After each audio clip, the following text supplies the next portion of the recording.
Love that confidence I have. Do. Oh, something's happening. Oh, we all appear to be there. Twitch chat. Mel, you're there. Can you hear us?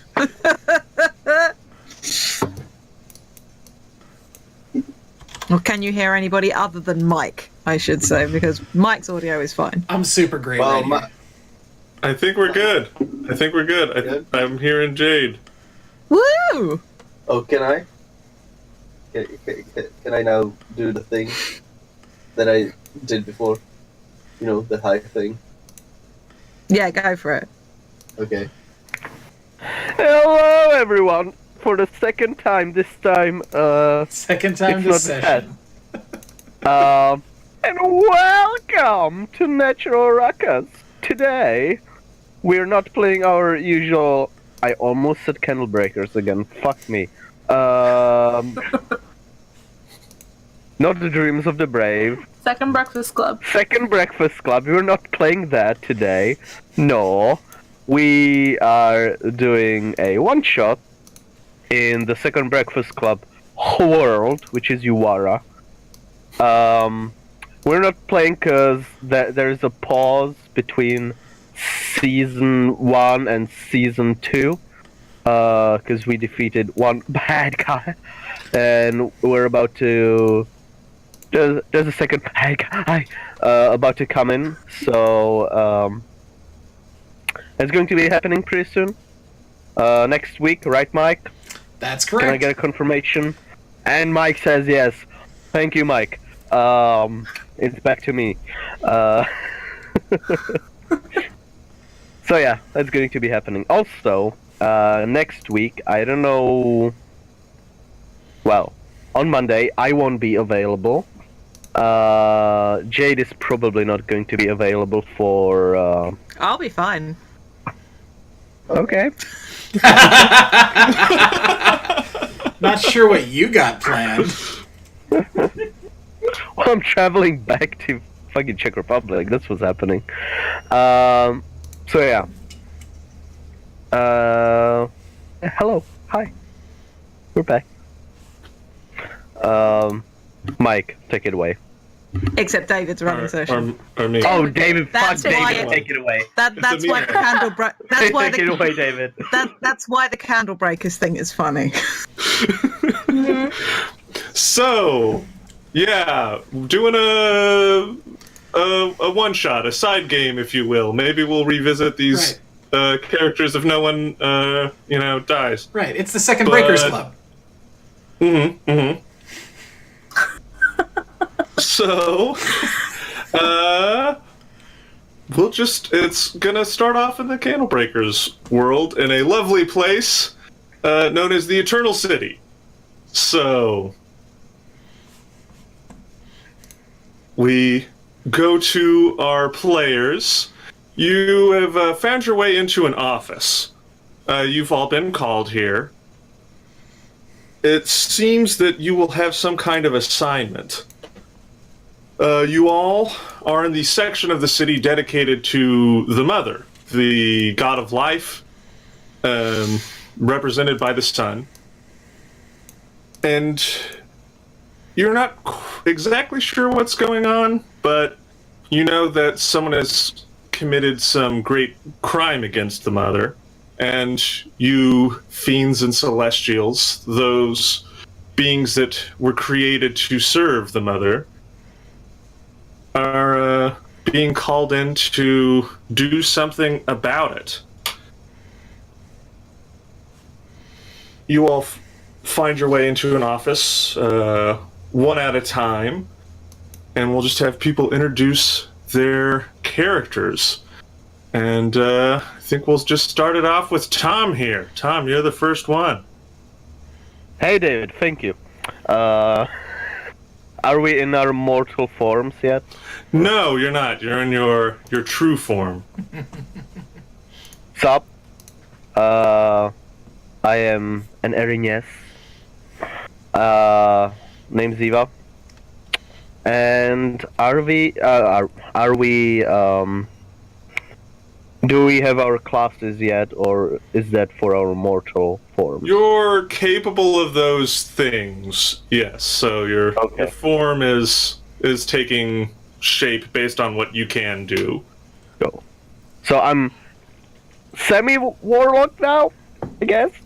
Yeah, hi. Okay. All right. So Tom, Derek, you are next in. I am a red-skinned hound archon that is dressed in a just plain white t-shirt, gray shorts, and a bathrobe. All right. Oh yeah, his name is Bartholomew Grimm. Grim. Professor Grimm. Nay.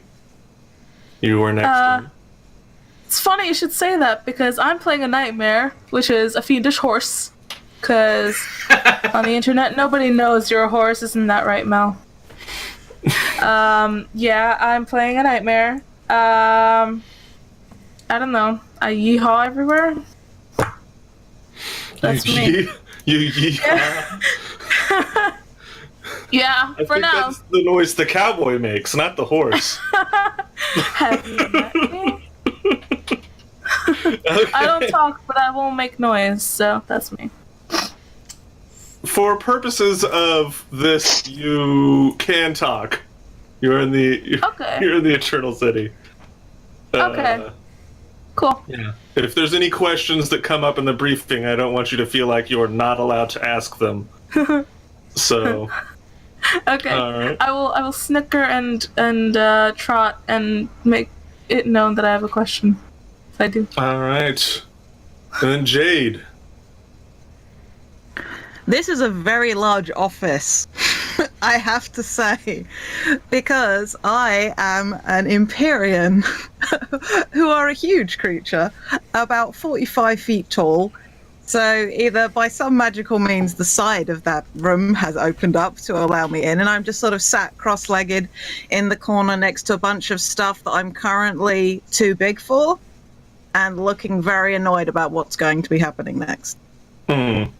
So yeah, you have an interesting time in the Eternal City, being that you are so much larger than most other creatures here, and you're not entirely sure of how it works, but there seems to be some kind of magic that accommodates your space appropriately. So everywhere you go, it looks like it's a normal-sized room, and just everyone else is really tiny. But everyone else, it looks like it's a normal-sized room, and there's just, whenever you look towards this Empyrean, there's just like this weird, like, perspective distortion where they like grow giant, and you're like, oh, I'm in a tiny room, but not when you're not looking at them. I have an intelligence modifier of 0, so I don't get it, I don't question it, I just appreciate that it's a thing. And so, yeah. All right. And then, Mike. Hello there!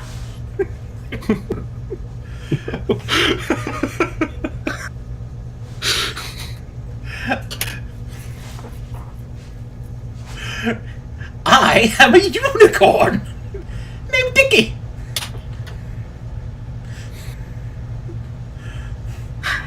All right. I will politely prance in.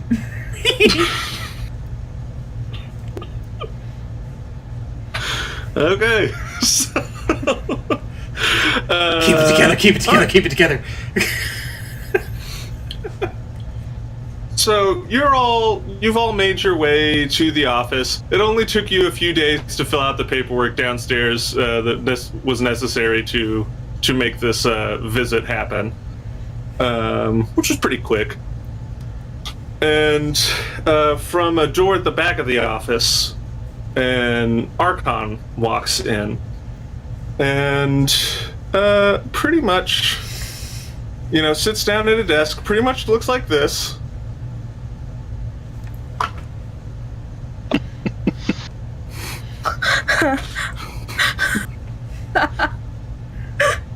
And It's good, is the thing. I apologize to younger viewers who may not know the reference to this. But yeah, pretty much looks like this. And she has some like scrolls that kind of float and unwind, and they seem to be filled with text, and they kind of orbit her. And there are 3 of them, which you know that she's a name archon. And the 3 scrolls indicate that she's of fairly significant importance. And she's just known as the chief to you all. And she takes a seat behind the desk. Says, "We need your help. Something important was stolen from the mother. Was stolen by a mortal, and they escaped to a world they're not native to. We don't really know much about the world. None of our gods have a presence there. But we have to get this back, and I don't yet know what it is. I haven't. The paperwork to be told what was stolen hasn't completed yet. So I just figured we'd get ahead of this and start you guys on the process of, getting permission to go to this world. Since we don't have a presence there, we need to keep our profile low, so you'll be needing to take on a mortal form. So think about what you'll want that to be, and when you're filling out the paperwork, just make sure you check all the right boxes. You don't want to end up being something weird down there. And yeah, until then, and she passes each of you a bracelet. Says, "Now this won't work when you're on the plane of this material plane, but while you're here, it should let you check in on the suspect from time to time. She's seems to be very skilled, because this was highly guarded. It's well protected. So, yeah, I guess, any questions?" Could someone assist me putting on my bracelet? I'm all hooves today.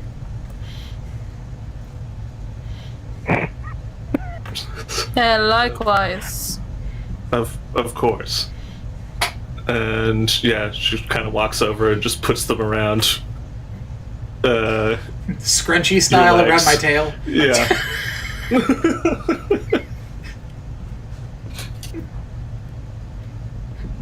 All right. Is this like a test? Are we going to be graded afterwards? Why would you be tested? No. Okay, can I use a cheat sheet? Just For what? these papers? Like, Oh, just fill them out honestly. You'll be fine. oh. How You said- exactly you is it said that nothing a horse weird. to fill out a paper?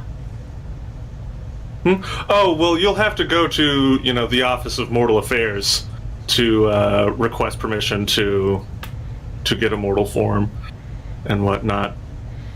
Shouldn't take too long. We've sent in a request to expedite it, so you should go in the fast lane. And so it should cut the paperwork by about half. So, How many days are we talking about? I don't know. 200?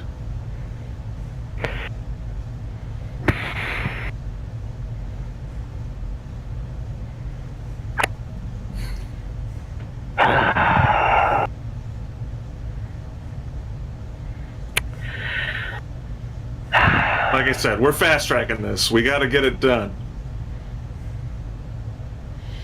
Come on, everyone. Stiff up Or lip? I guess we'll get this done much quicker if we stop horsing around, so we probably should get going.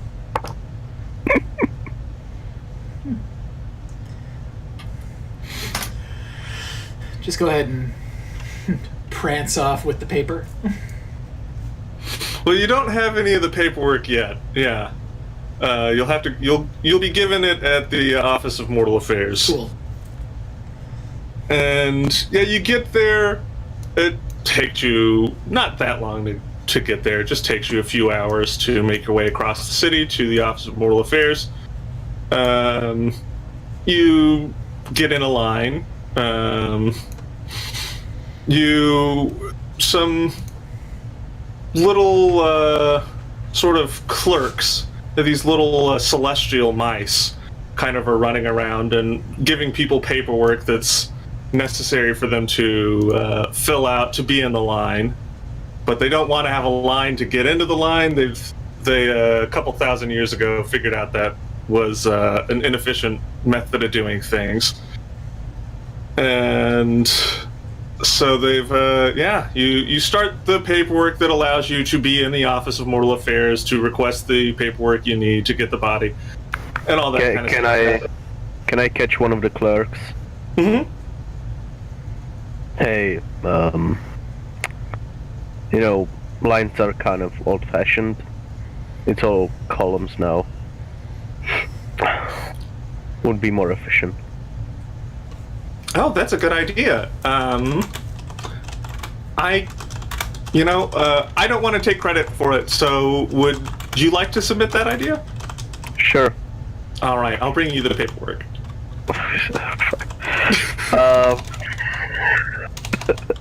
Can you email it to me?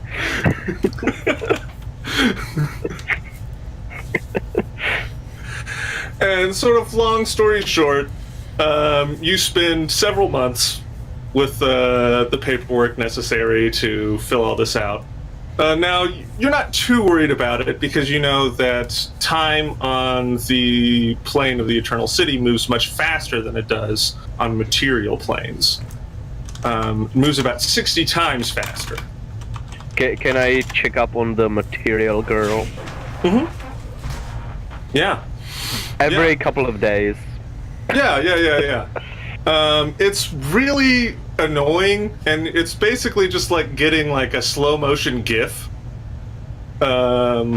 Because times on the material plane is moving 60 times slower there. We call it a GIF up here, okay?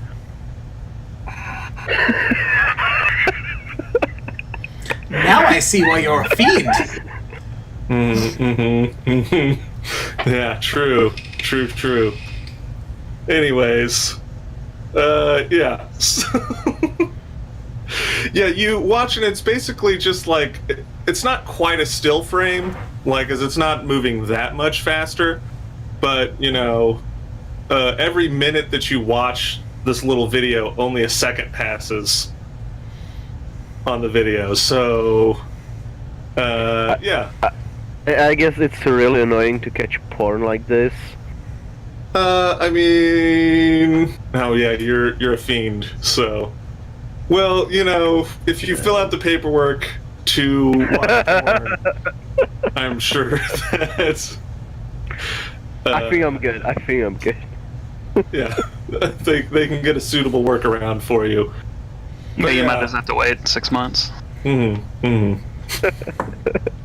Well, that's that wouldn't have, that's not an emergency. It's not expedited. That'll probably take you a couple of years. But yeah. This is why they call it the Eternal City, because it takes so fucking long.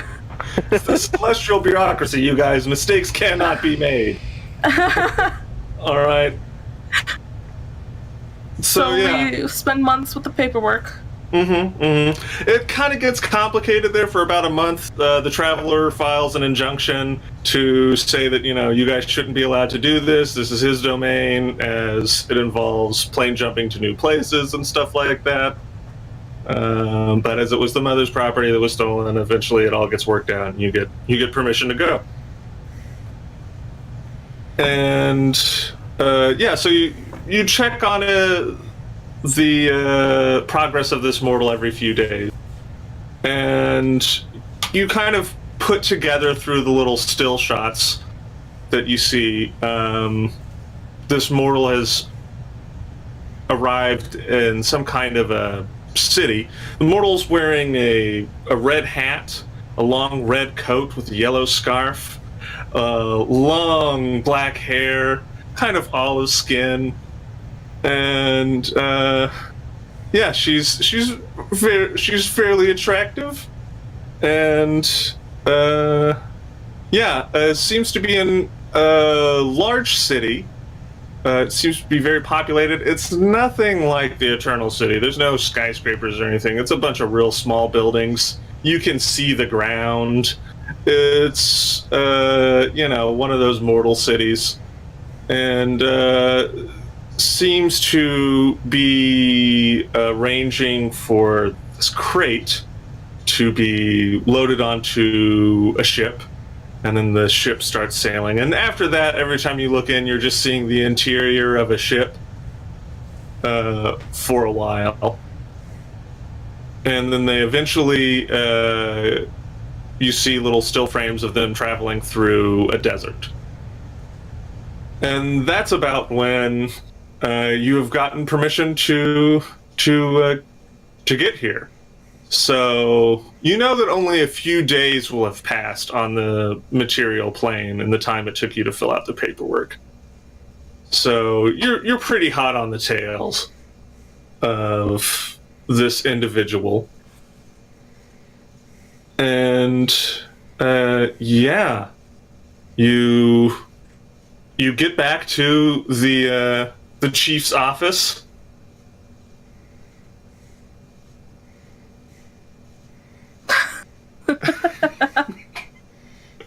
And like you do. And you are now in your mortal forms. So in the same order, just go ahead and describe your mortal form. So starting with Tom. I am a Yuan-Ti with wearing a leather jacket with like metal parts sticking out of it. Underneath that is a tank top that says rock on, and I have these like jeans that are very ripped on multiple places. When you look at it, you're like, isn't it cold? Like, don't you just get cold wearing that? What the fuck? It's like fashion, I get it, but it's like 5 degrees Celsius outside. Like, come on, put on some more clothes. And these high shoes with just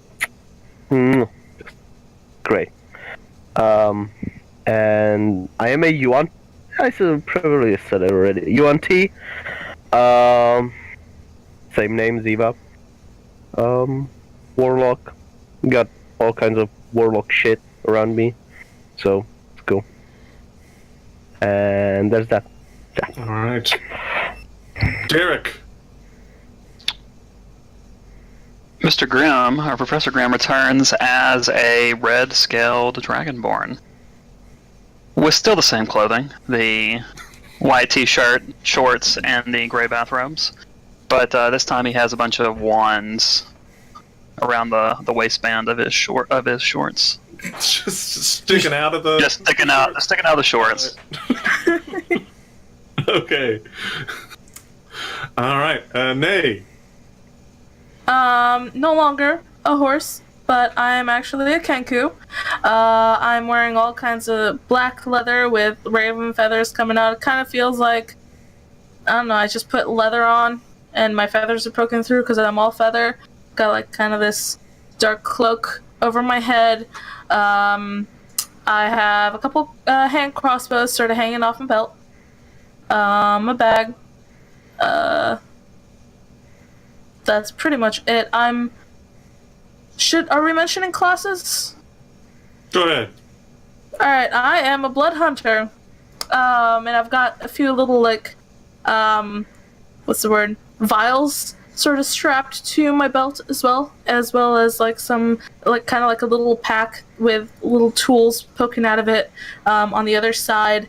And I'm just sort of standing there like an out-of-place witch doctor looking to shoot some stuff. Okay. Jade. Into the room steps Antare, now in the form of an 8'2" tall bugbear, russet-coloured fur with very large floppy ears, remnants somewhat of a red setter or some kind of spaniel, just lots of weird fluff going on, wearing this sort of white and silver plate armor that is ridiculously shiny. Think Valkyrie in Thor Ragnarok for the vibe, but on a very chubby 8 and a bit tall bugbear. Shield to match with an eye engraved on it, as well as the symbol of the mother emblazoned behind it, and given how tall they are, probably a 10-foot long halberd with a wickedly terrifying, sharp-looking axe head on the end. Just a couple of javelins strapped on the back as well, and an expression on my face that says, "Ugh, I hate this so much. I'm so small. I'm so small." And that's me. That's Antare. And Mike.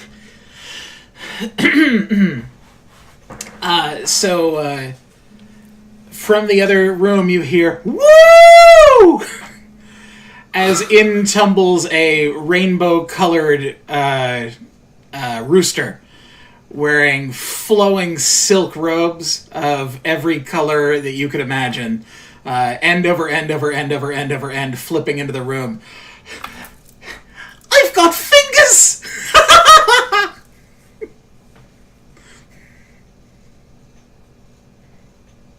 All right. The chief seems very happy for you having fingers. It's really making her think about and really appreciate having fingers. It's something she doesn't thank the mother for nearly enough. But yeah, you're all gathered here, and she says, "Well, great news. You're approved to leave immediately.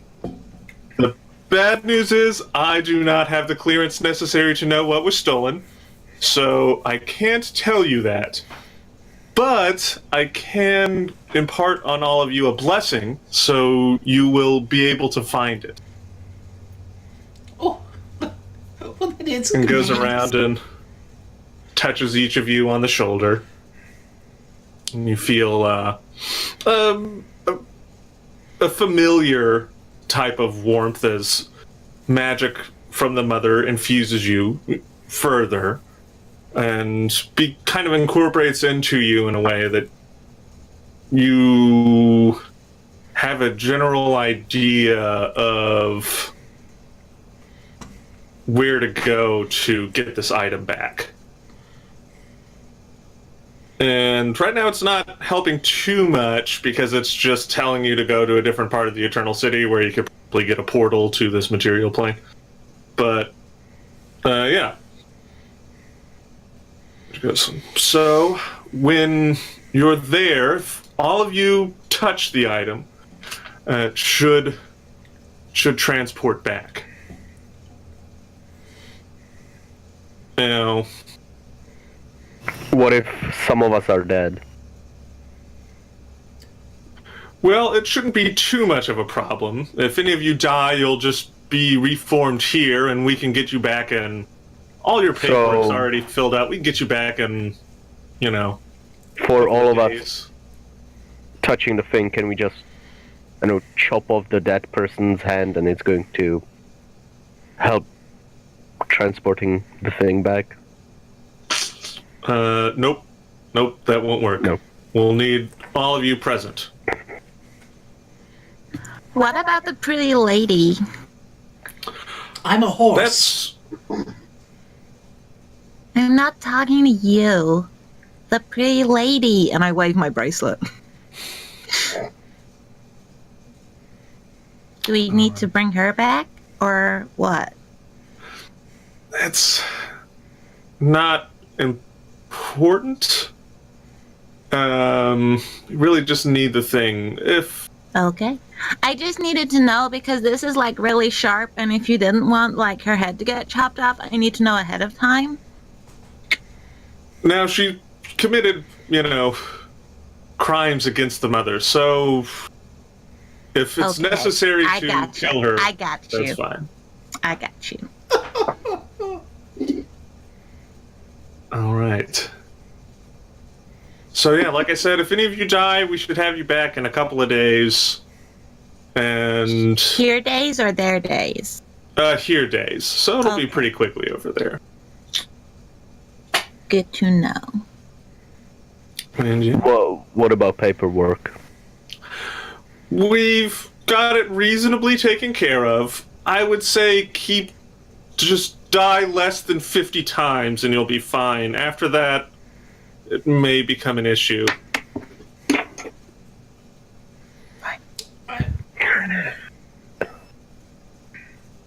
All right. Well then, we will be transporting you to the location that she originally transported to. That's the easiest way for the magic to work. So you'll have to make your way to where she's currently getting. And all right. Good luck. Thank you. Thanks. Thank And- you. Forgot your king.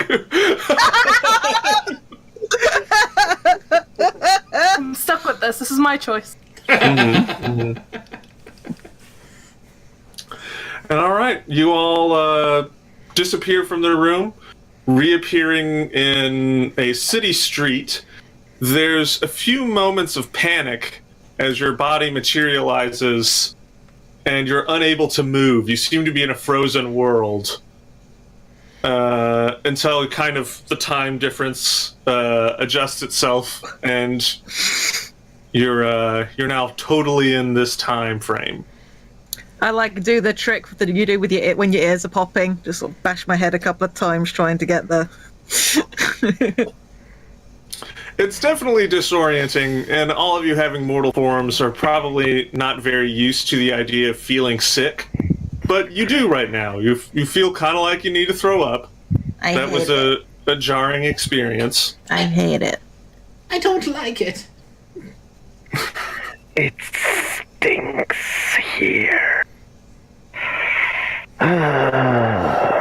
You're not wrong. It does stink here. A lot. There is not modern plumbing.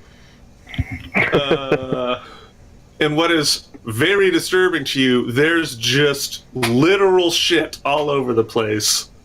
Oh, good. That's You know- disgusting. It's paved streets. It's not that bad, but it's kind of like, it's pre-industrial plumbing and stuff like that. So it's just shit's just thrown everywhere. Garbage is everywhere. It smells real bad. How do Can these I- people live like that? Said, how do these people live like this? I don't know. So it is very crowded. It's a hustle and bustle of the city. You've shown up in what's kind of like early afternoon, so everything's really in full swing. And it's a lot of trading going on. A lot of merchants yelling at each other and stuff like that. You almost immediately have small children approaching you, asking for begging for money and whatnot. As you seem to have magically appeared in the city, you're getting very quickly targeted as people of means. I'm going And to use the butt end of my halberd to gently sort of sweep one of the children out of the way. And just sort of like, I want to start heading to. I want to try and get try and find a docks because we know that she left by boat. So, like, try and maybe see if I can smell any kind of water above the smell of human excrement and garbage. all right, give me a perception check. Oh, I'm definitely going to do well at this. Why am I doing this? David, Mm-hmm. I'll take out about 500 coin, throw into one of the kids' face. All right. That was only a 9 on the Idiot. perception check. It just smells like shit and trash. Can I like climb onto Well, top of something high the and more- try and? Immediate problem happens as very quickly a near riot forming around you as people begin to Oh, Lord. fight over the 500 gold that just pelted this kid in the face and is all over the street. I hope you're proud of yourself, Ziva. Here we go. Almost every day, thank you. I get on a broom and fly up.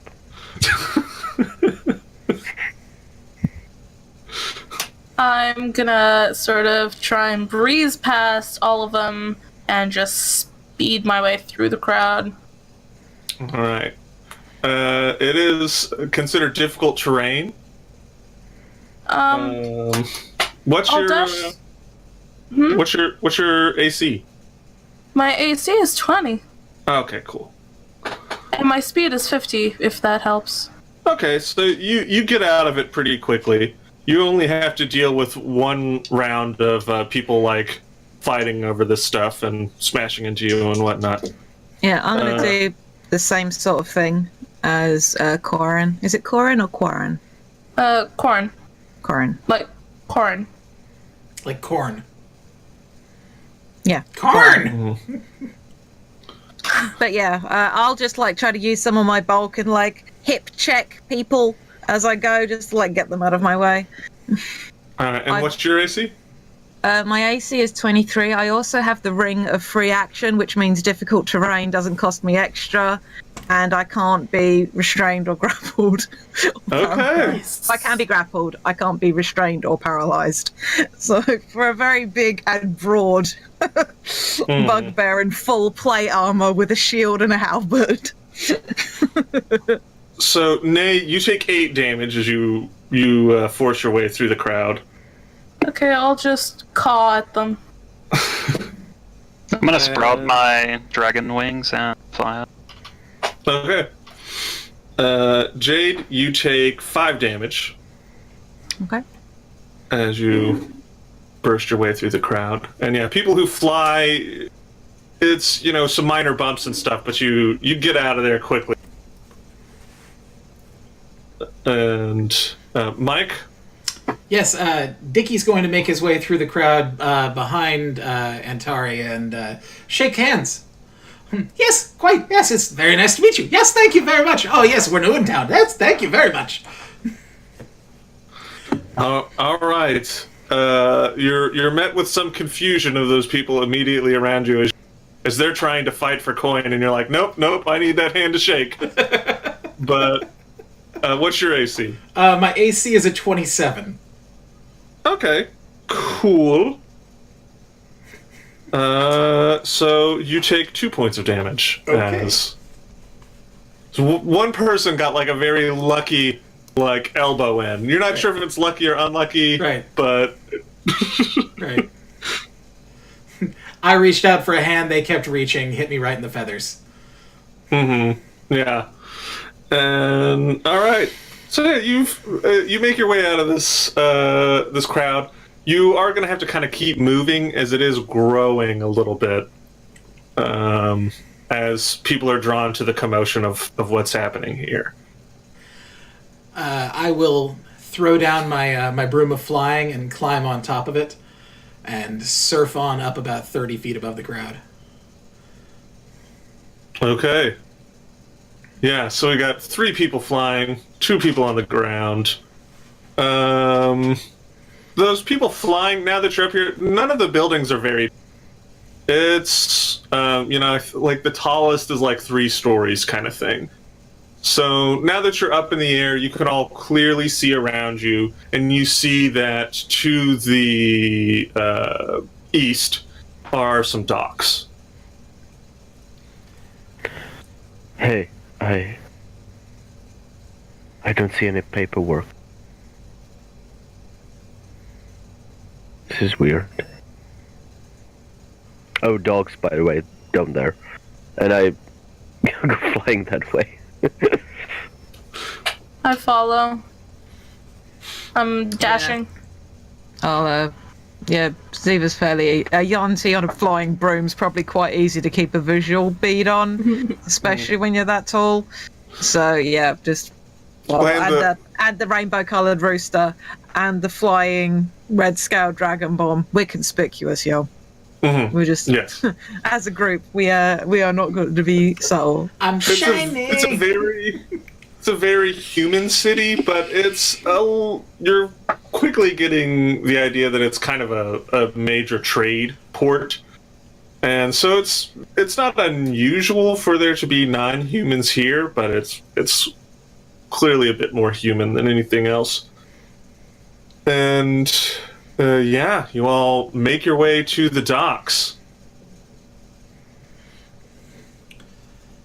And there's ships around, there's commerce, people are loading, unloading.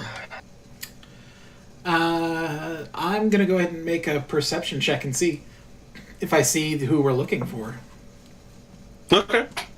Yeah, give me a perception check then. I want to look for like any kind of poor, destitute workers that would maybe be hanging about. Okay. Easily done. There no check necessary. They are 100% there.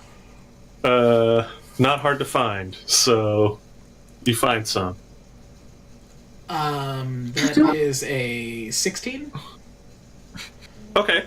You're not seeing this this person you were sent to find. We get any kind of bearing of the mother's blessing? Yes.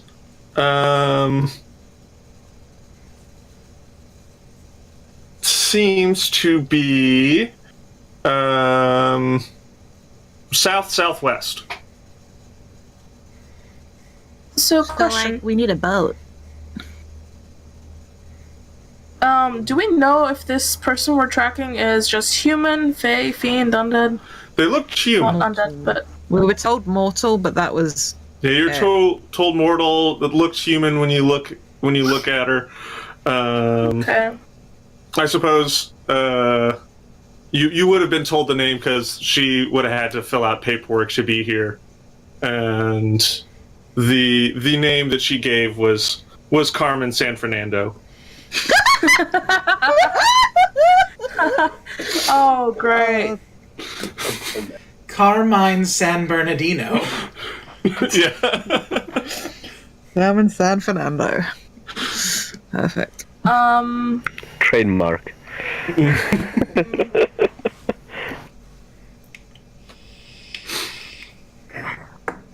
So we need a boat, right? Like, she went to the water and then a desert, and so we need to head like southwest. We need a boat. Thank you. As I'm flying around, I would like to find anyone and be like, hey! Just when you say anyone, you immediately there's someone just right underneath you. In the docks. Oh yeah, it's crowded. It's very crowded docks. Hey, is there a place with like a lot of sand? Southwest? Was it west? Mm-hmm. Yeah, southwest. Yeah. Any place with a lot of sand there? Go there by boat.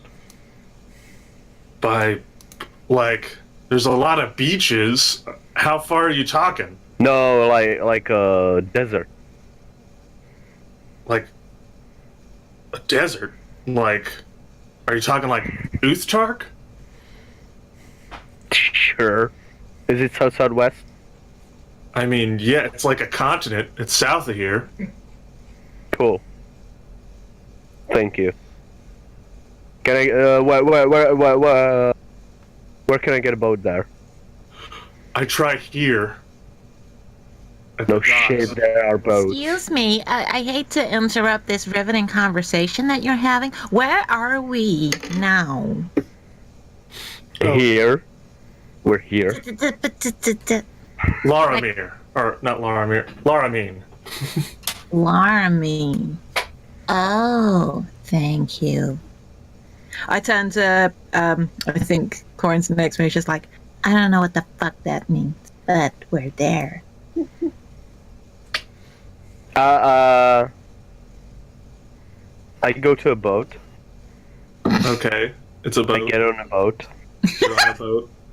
Are there people? Yes, they're all looking at you very confused as to why you're on this boat. What was the name of the continent? Uthtark? Uthdark. We're going to Uthdark. Don't worry, we have all the paperwork.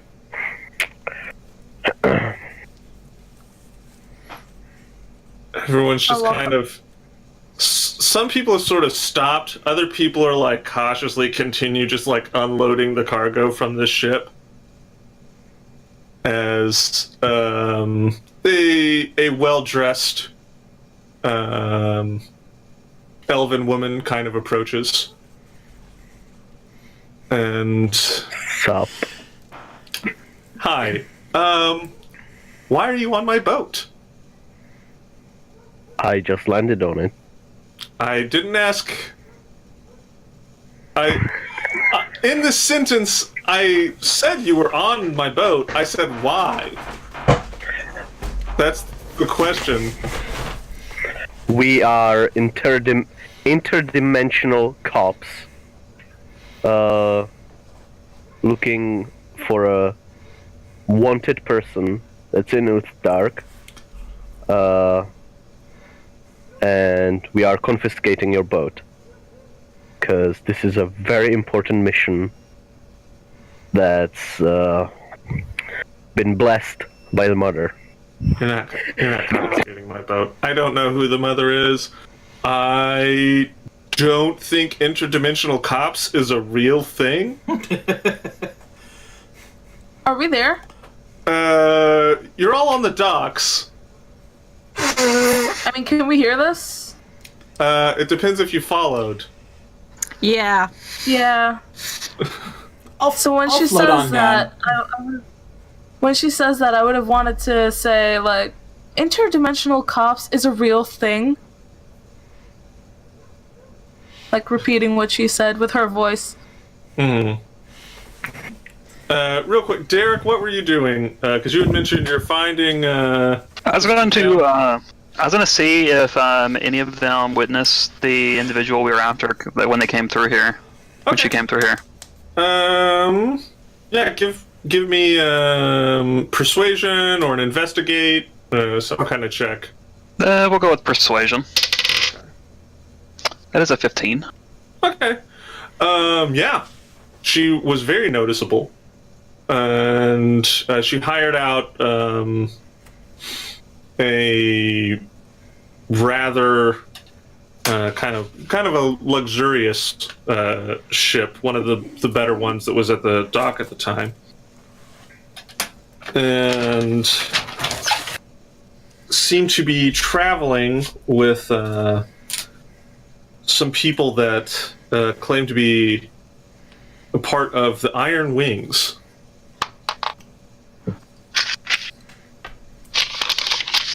So she hired out a very luxurious vessel and was traveling with the Iron Wings. Yes. Who are these Iron Wings individuals? It's like they're just like these do-gooders that go around messing with everyone's stuff. They sound like good people.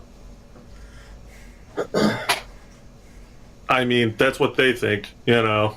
And you know, they help people out from time. I'm not trying to. I guess I'm throwing some judgment at them there, but you know, they stick their noses where it doesn't belong, and sometimes it's good, you know.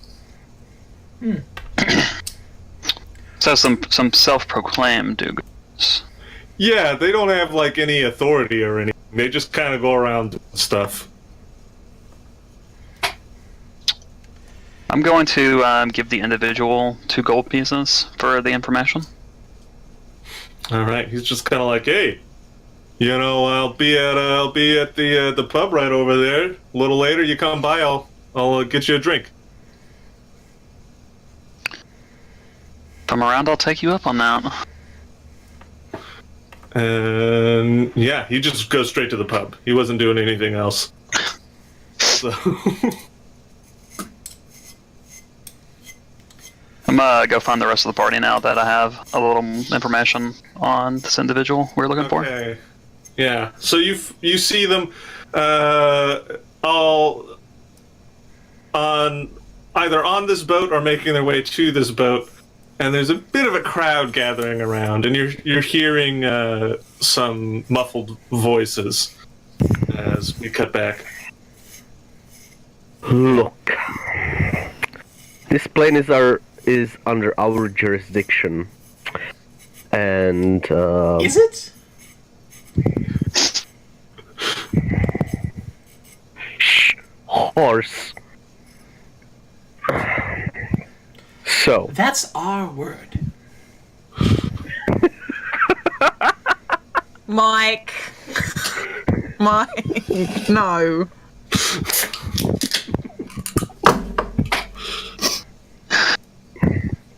look, this can either go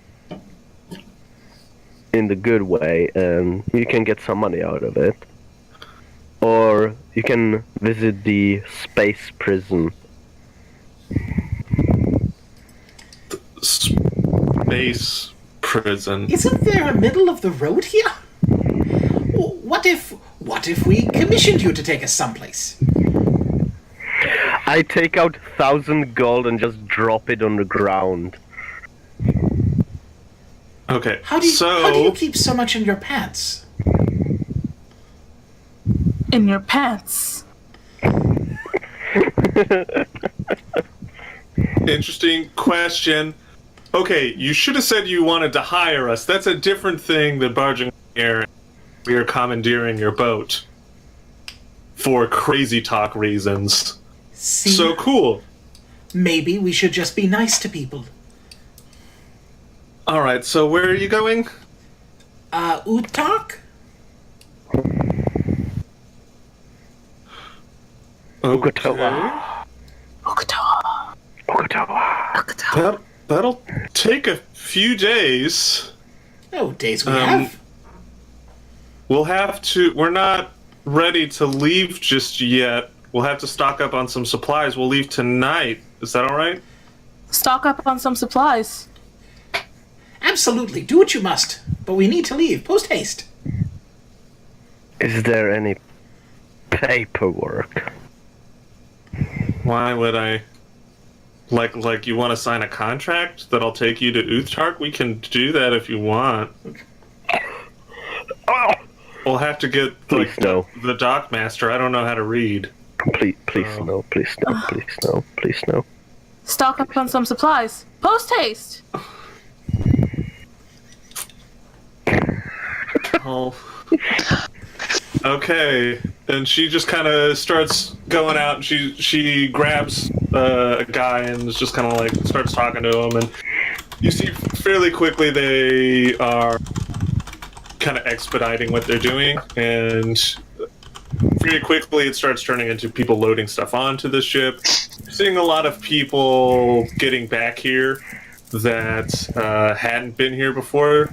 Seems like some of the crew had been given shore leave, and as the day goes on, people are tracking them down and being like, guess what? It's canceled. Get back to the boat. So... Can I, during the day, can I go into town, find a smithy or someone, Make them make me a badge. And buy a dagger.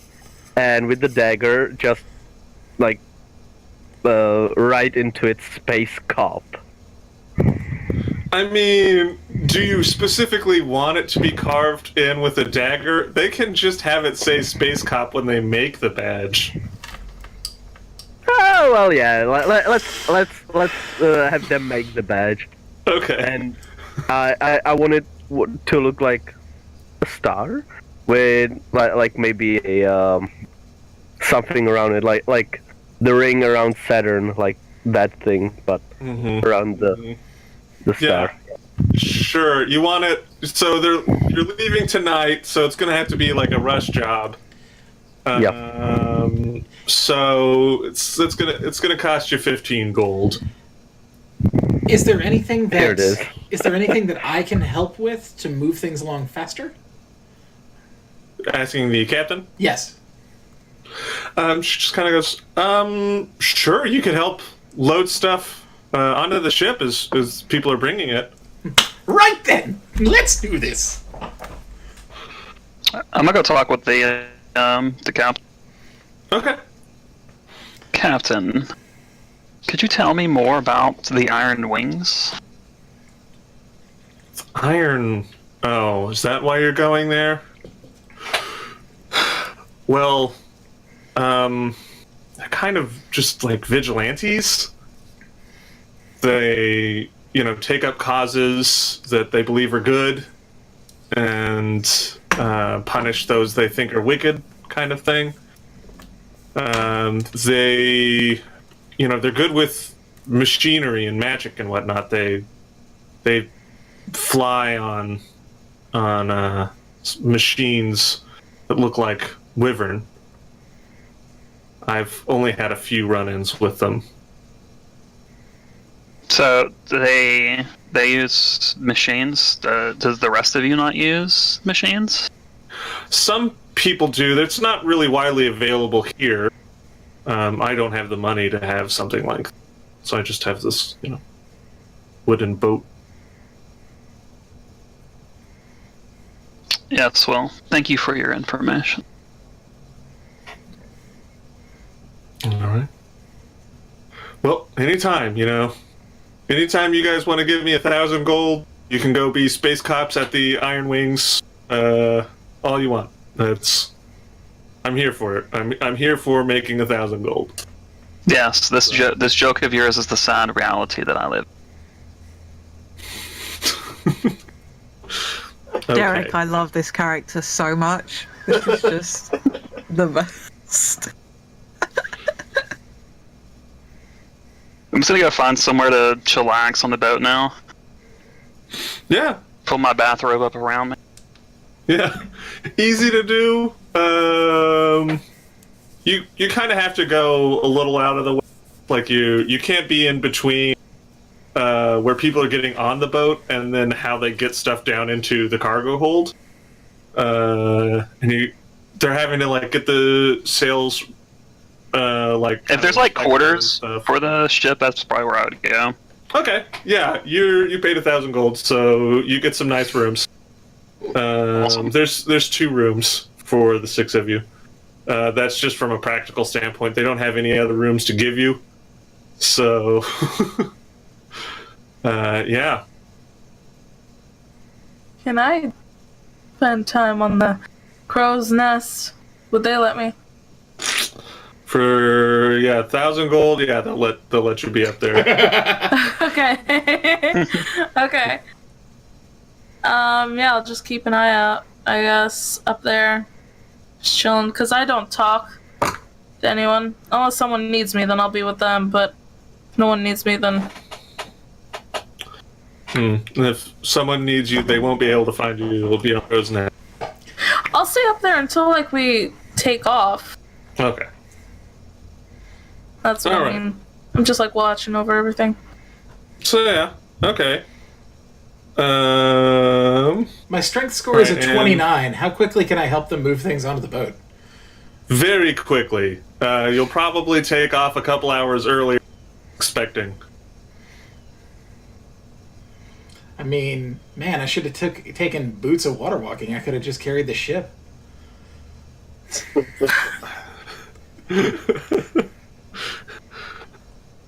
I don't know. I don't know how that would really be any faster than sailing. No, but it'd be totally cool. Yeah. All right. Yeah. So just got going into the city to get your space cop badge. Anyone else doing anything before? All right. So yeah, you set sail. Set sail at night, so it's kind of dark. Your mortal forms do need to sleep, unless through class abilities you do not need to sleep. I don't need to sleep. Or eat. Or drink. Or sometimes breathe. I don't want to be sharing a room with Dickie. I will take the other room.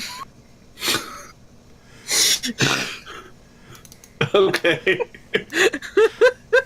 There is only so much Rainbow Rooster I can... that Antari is capable of being around. Hashtag Rainbow Rooster. Hashtag Rainbow Rooster. I'm gonna go with Antari for a bit and like write down on a note. The note will say, "Give me some phrases." I don't think you can write original letters as a Kenku. You can only reproduce language you've seen I can or heard read before. and write. You can can't read and you can write, but it's a curse. That's why you can't. Yeah, Yeah. you can't produce Communicate. anything original. Yeah. You can only copy incredibly I can well. only read and write. I can write copies. So if you have like If you had a- proficiency, If you had a book And on te- you. Points of words. Gotcha. Okay, Yeah, I'm so, just like- gonna. if you had tinkerer's tools, you could reproduce inventions that you've seen and taken apart, but you could not invent something new. True. Okay, I understand now. Kenkus, y'all. Okay, then in that case, I guess I'm just gonna go up to Antari and just make bird noises. Cord! Like, I don't know what the fuck it is you're saying to me, Horan. Okay, you want me to What say the things fuck? to you? Want me to say things to you? Oh, it's a Can I suss out that I need to say things that they then repeat? Oh, sorry, what are Corin's pronouns? She, her. Thank you. Is anyone else's pronouns different to their own? Are anyone's pronouns different to their own, I should say? Tom Ziva's a she, her. Yep. Are Dickie and Bartholomew he, him, they, them? He, him. Dickie is they, them. Okay. Thank you. All right. I'm gonna, as a paladin, a religious Oh, no. nerd generally, can I like say I have like a little prayer book to the mother that would be in my equipment and just like start reading some really dry prose, maybe sing a hymn or two. I don't know. Tijuana Bible. Yeah. If you want to expedite so we don't have to roleplay the whole time, everything Yeah. you say, if you want to just send a list of things that you have said or something like that. Okay. I'll try to come up with a couple of things quickly. We can, just roleplay it in the text or however you want. All right then. A lot of it is going to be very sort of California girl kind of a vibe, because that's very much the syntax that I'm going for here. Think very Buffy, think Cordelia Chase, that kind of, my points of reference for how people from California speak. So, It's a quiet Cali voice, gotcha. All right. Like, whatever. Like, whatever. So yeah, Okay. Can I knock on the captain's quarters? Mm-hmm. like leaning against the door frame. Okay. The captain will open the door, kind of peek her head. It's not fully open, her body's behind the door, she just got her head Okay. sticking out. Hey.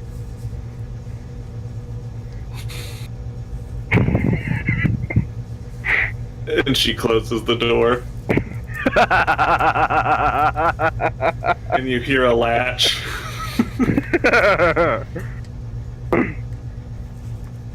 Space cop! And I go to sleep. Oh, wow. You're quickly moving towards abuse of power there. No, it's... Whatever. Okay. Dickie's, So, yeah, Dickie's you just spend going to pace around on deck all night. Okay. Yeah. Ooh.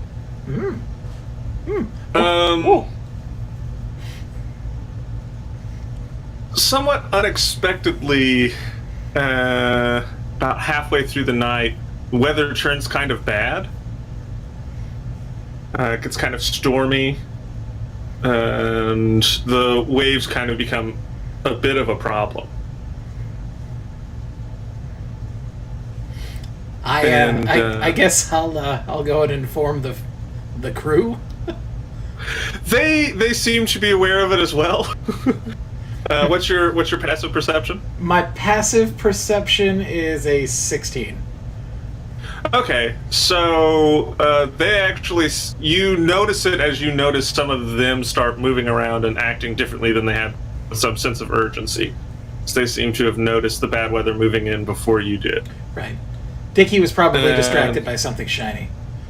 There's a lot of new stuff here. You've never been on a boat before, so this is fun. Trading coins between pirates. Yeah, making a lot of friends that way. And yeah, the weather gets bad, and it never gets so bad that the ship is in real danger, but it gets bad and it doesn't necessarily stay bad, but you're plagued by unexpected bad weather throughout the next several days of travel, slowing you down somewhat considerably in your approach to Uthtark. And yeah. So what would have taken about like 10 days takes you probably about 14. And you're dropped off at Uthtark. They've kind of, set anchor and stuff. You're not at an official port.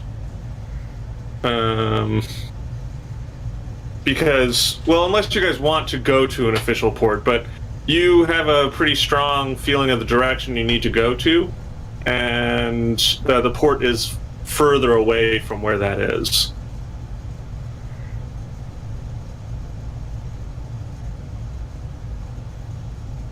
So is it okay with you if they just drop you off kind of in the wilderness, or?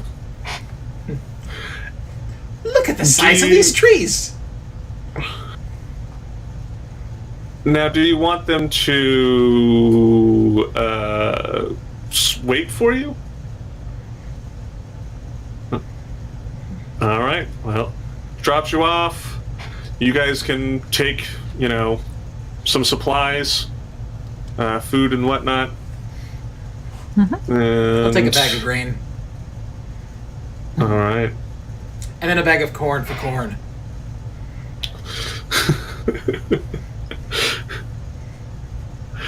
All right. Corn, having learned some new phrases, goes, ugh, and takes the bag of corn.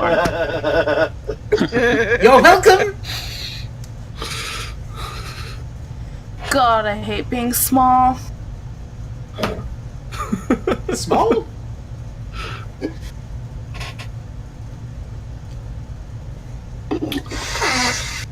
Yeah. Small. I hadn't heard the name pronounced, Corn, and so Corn. it really, It's really just making me sad that you're not just saying nothing but corn song titles. That could be for Nori's full-time Kenku character. Yeah.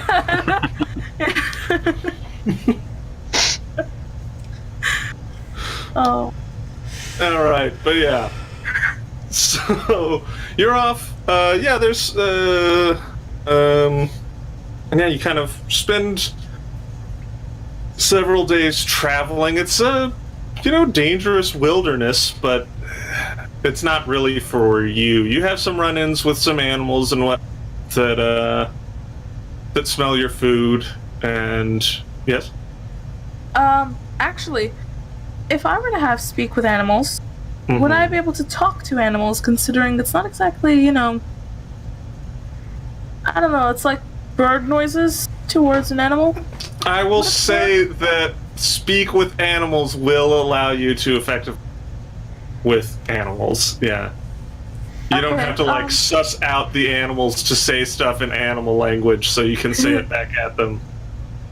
Well, if I can find a bird, actually, or birds or something, I can either speak Orin or actually speak with animals through my ring of animal influence and see if they saw any lady wearing red, like a red cloak, yellow scarf, red hat, and describe the lady, see if they saw her coming through. You describe Carmen San Fernando? Yeah. Carmen San Fernando. I can also cast Speak with Animals, so I can help Carmen do this. It's fairly easy to along the way. It's not like rabid animals or anything like that. None of them are going to fight you to the death. So any that attack you, you can pretty easily fend off and talk to, and birds and whatnot, you're kind of able to track down and talk to. And yeah, she seems to have gone through this way, more or less, with a large group of people. We able to get a number, or are they able to give us any kind of idea of number? Because obviously birds don't necessarily think in terms of they're not numbers. But if we point out like the size of our group, and then it's just like that again, like in terms of reference they could see, or like however many are in their flock, if we've managed to find one of a flock of birds that are roosting. Yeah, you're able to get a relatively good idea. You're not entirely sure on the number. I'm guessing somewhere traveling between like 8 and 12 people. Okay. Cool. Did Bartholomew tell us about the Iron Wings and their machines? Yes. Then yeah. On our boat trip, yes. Yeah, would have asked the birds about if they'd seen those machines as well, and if they. The machines weren't with them, but they're aware of. Okay. There's a large mountainous structure that many of these machine-like things kind of call home. In the direction you're currently moving. Go figure. Okay, and is that the direction our blessings are directing us to? Okay, great. So we're gonna go to like a fortress or like a stronghold of some kind. That's awesome. Okay, thanks, birds. You're welcome. Can I scry on Miss Fernando? Do you have scrying? Yep. Yeah. I'm gonna do that. Why don't you make a wisdom saving throw? Me? Her? She does. She does.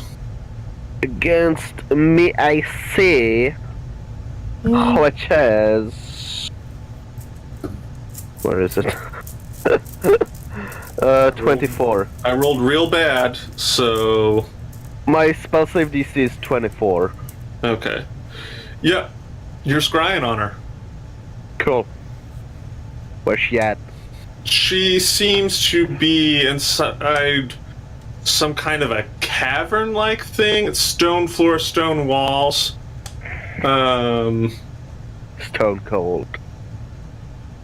And there's some kind of device that's embedded into the ground in here that she seems to be working on. And there's a few other people kind of walking about, helping. I say first, I'm enjoying the quality. Way better than the pirated version. And I'm saying all of what I'm seeing out loud so that everyone around me knows what's happening. How attractive is she? Is she still wearing that coat? Yeah. Fairly attractive.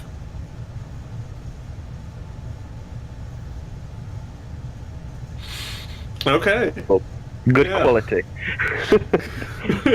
Got that 1020 HD shit going. Yeah. Mhm. 4K. 60 frames per second. Amazing. Okay. All right. So this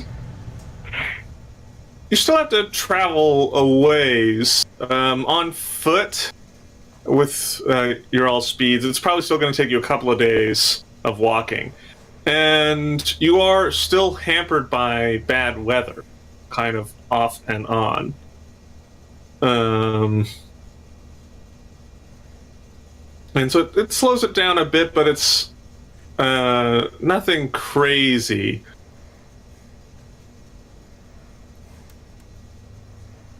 And you eventually find yourselves approaching a large mesa.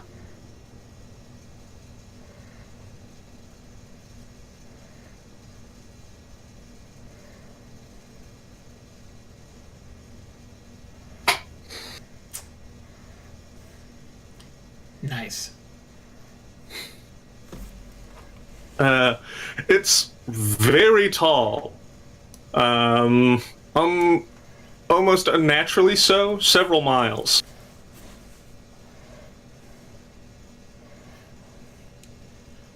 And Goodness. That looked a bit out of place. the object you're hunting down seems to be inside that mesa somewhere. It's up above ground. Close to the top. Okay.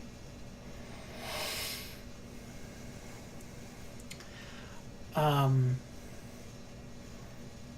I fly up there? Yeah, is everyone going? Because, like I said, several miles, so you'll be minutes away from any assistance if you go by yourself.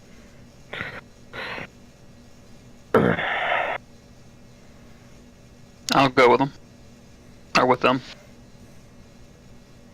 Ziva Alright. could go as well. Yeah. Kenku can't fly. You got Kenku can't fly. Oh, you have the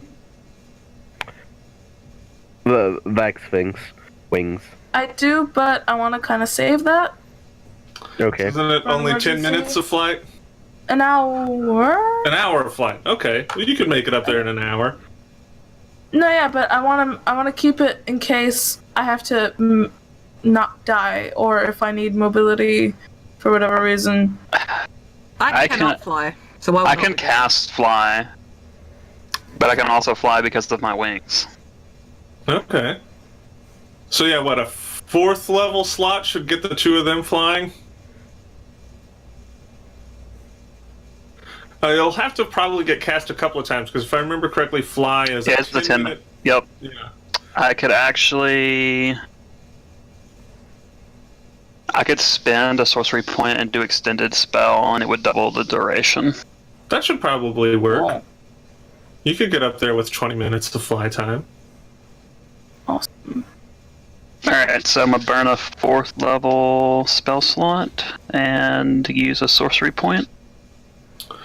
So you guys are getting up to kind of the base of this and then flying up. All right. As you're nearing the top, you begin to see forms kind of taking flight and moving kind of out, circling around and moving towards you.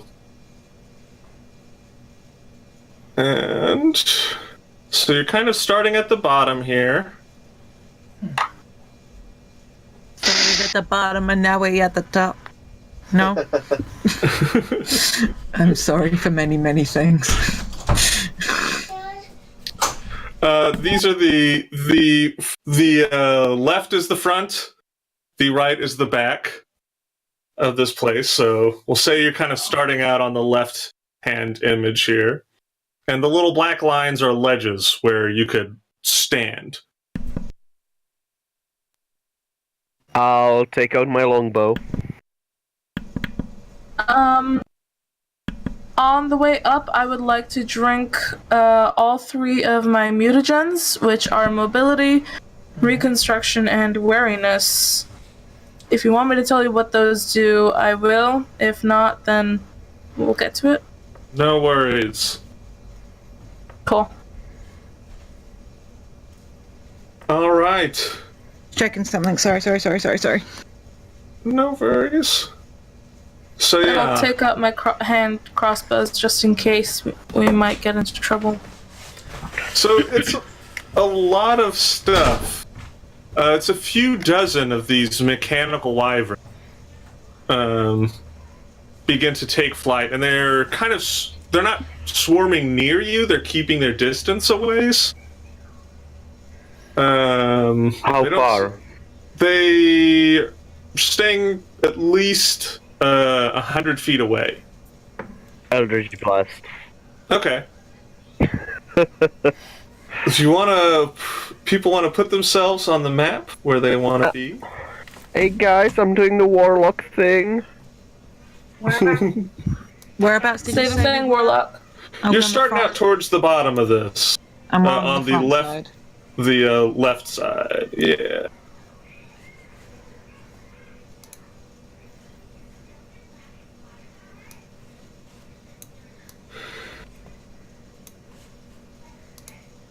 Okay, so So I have four beams of Eldritch Blast, so I want to hit 4 wyverns.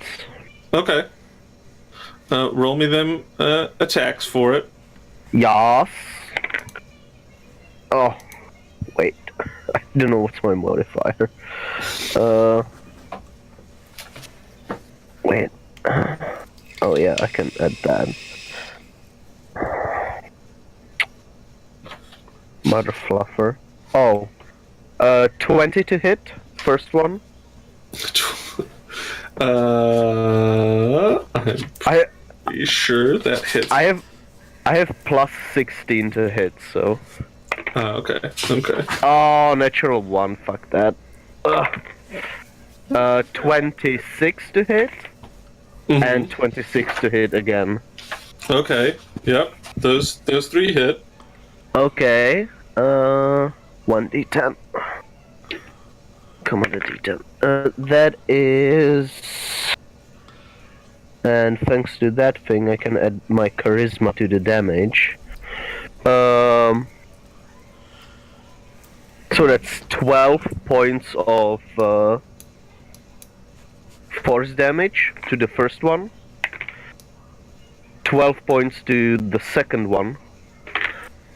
And 8 points to the third one that I hit. Okay. You kind of see him hit, and you see metal kind of bend in the places where you impact them, but they don't seem to be overly affected by it. You damaged them, but they got a lot of health. Are they trying to get away further, or?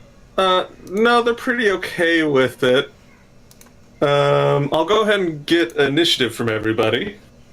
Uh-oh. Sorry, not sorry. Where do you want them, David? Or are you going to ask for it? I'll just ask.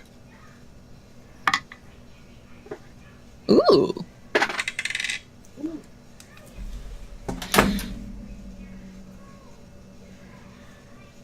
That's a happy-looking Mike right there, who probably has a disgusting initiative modifier anyway.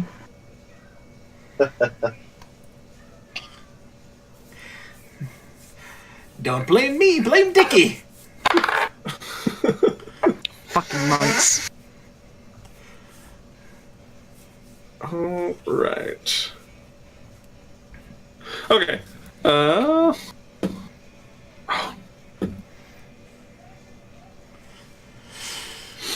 Okay. So, anyone above a 20? Everyone but Tom. Okay. Anyone above? What am I even doing in this group? Anyone above a 25? We'll start with that. Okay. Mike and Nay, what are your initiatives? 26. 28. Okay. Can I have cookies? Yes. Yeah.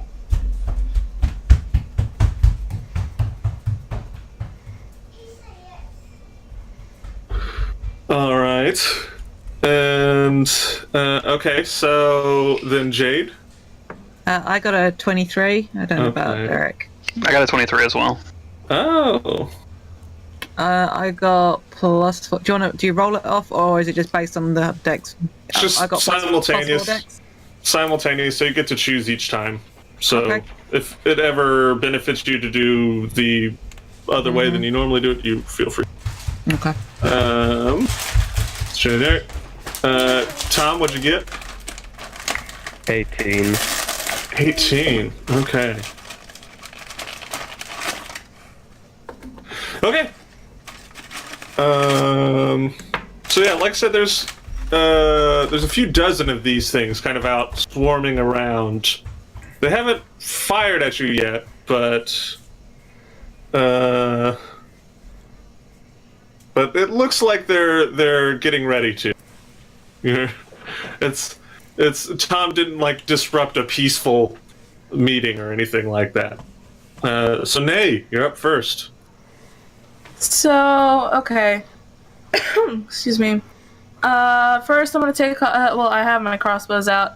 On the flaming crossbow, I'm going to use my bonus action to put on my, one of my crimson rights, so that it deals extra psychic damage. That takes my health down a little bit, though. And how far away is the closest one of these wyverns, whatever? About 100 feet. 100. I should be able to reach that with a hand crossbow. Maybe. What's your long range? 30's your short. Oh. So you get And- disadvantage. 120. Okay. Then yeah. But at a disadvantage? Mm-hmm. Okay. Unless you have Fine. sharpshooter. I do not. That should have probably been something that I should have taken. Yeah, I'll do that. I'll shoot at disadvantage. Okay. 17 to hit? That hits. Cool. Just doing this for the damage. That would be 6 piercing damage. 9... Wait, no, it's a bonus action to get the flaming going, isn't it? So ignore the fire damage. So 6 piercing damage. Why did I roll it there? And 1 point of psychic damage from that. Okay. The plane doesn't seem to care about psychic damage overly much. Cool. I should do something about that. There are people riding like on top of it. Like they're riding them. You know, I'll shoot my next one at the actual person Okay. riding them, because that Okay. makes more sense. That would be another 17 to hit. Yeah, that hits. Cool. I'll actually roll the die here this time.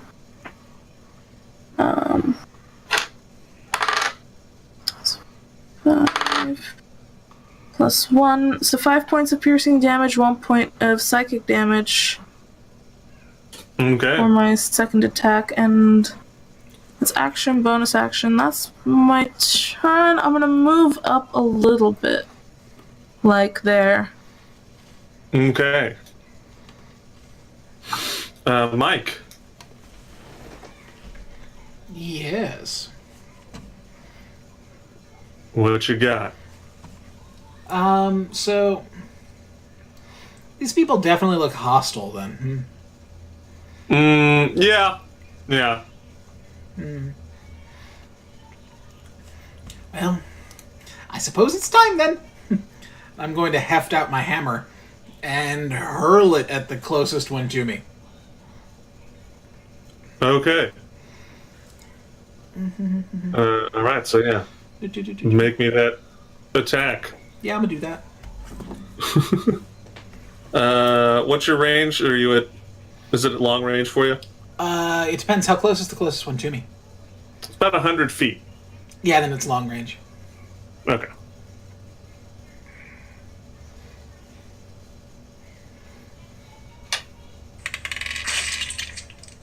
That's a natural 20. You got double natural 20? Jesus shit. Alright. Hit me with that crit.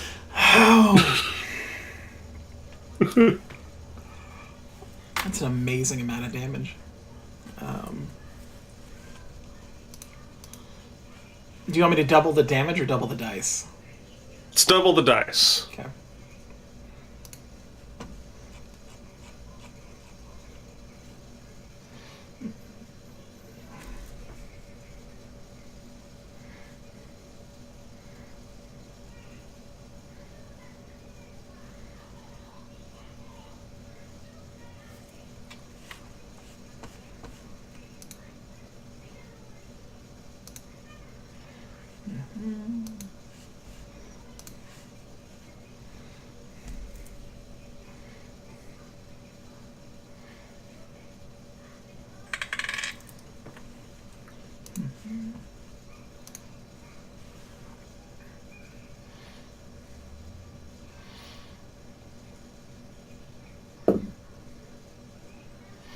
Okay, any creatures within 30 feet of that guy have to make a Constitution save.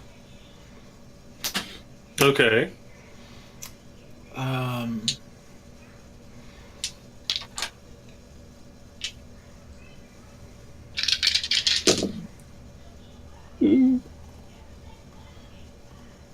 Well, one definitely passed. What's the DC? The DC is 17. Okay. 4 fail. Okay. They are stunned. Okay. So you see some of the riders on some of these nearby things are impacted.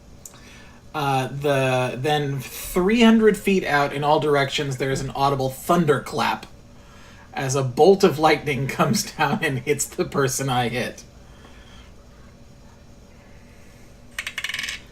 Dealing 52 points of damage. Okay. Ouch. And then my hammer flies back over to my hand.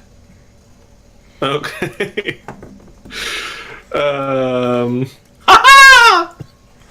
So were you attacking one of the griffins or one of the... I was gonna attack the actual mechanical thing, not the person.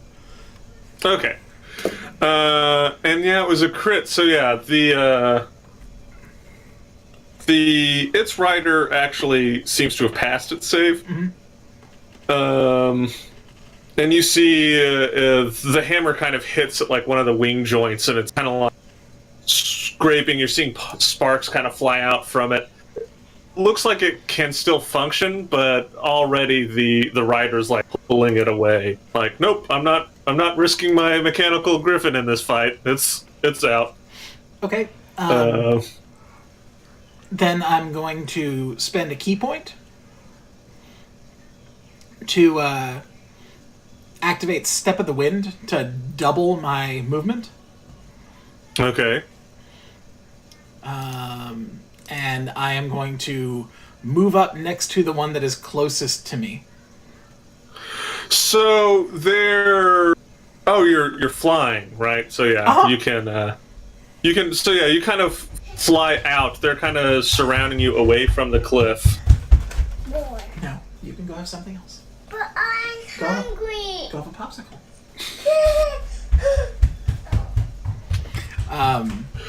Yeah, so I can attack something else. Yeah.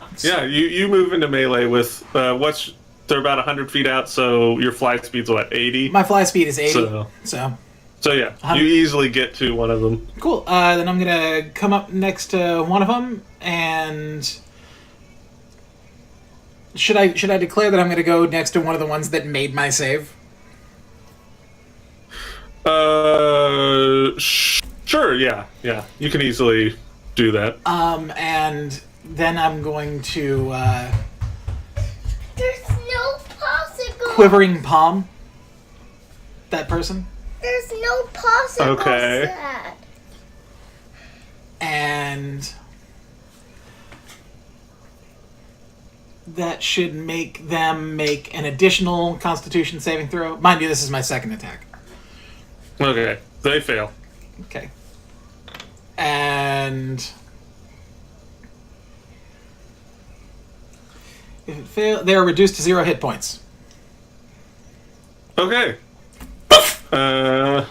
So yeah, one of the stunned guys he's piloting this griffin, and he just kind of like bluff, and the griffin just kind of, or not griffin, wyvern just kind of tanks into the air as it's mechanical, has no will of its own, and begins to fall, apparently to their demise. It's not your fault, lad. You're just on the wrong side of the battle. Hey, Dad, I'm making a trophy. And I will key point again and defensive stance. Okay. So I don't think you can because you used your Step of the Wind. Oh no! Step of the Wind was in the first turn, or the first bonus action. Oh no, you're right. You're right. Yeah. No, you're right. Okay. You're right. Sorry, I was doing 2 turns and not 2 attacks. You're mine. No, that is. Okay. So yeah. Through this kind of group of mechanical griffins, you all see something that you're somewhat familiar with. You recognize it as something from the material plane you all are native to, as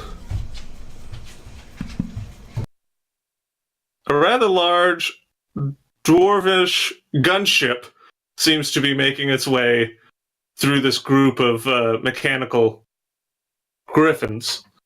Or not griffins, wyverns. I'm going to say griffin nonstop. I said it once, it'll never stop happening. I'd like everyone to make dexterity saving throws. Point of order, everyone, I believe, except Dickie, is in within 30 feet of me still. So because of my aura of protection, you have +6 to your saving throw. You are welcome. Nice. Oh, and Mike, you do not need to because you've moved out of the ring.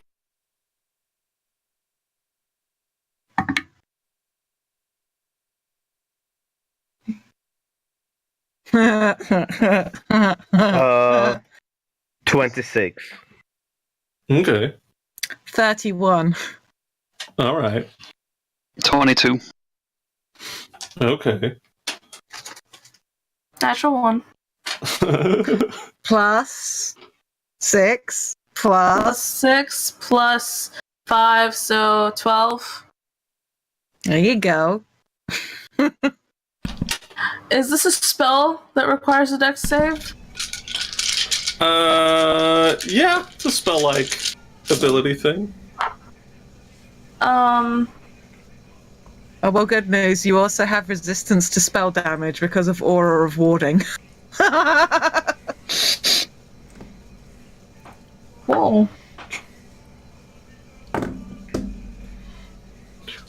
Okay, so this gunship, you see a kind of turret-like thing open up and drop out from underneath it, and a lightning bolt streaks out and impacts and then kind of chains out to hit everybody.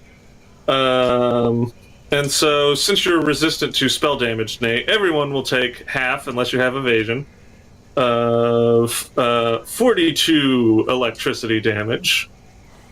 Wait, so do you take...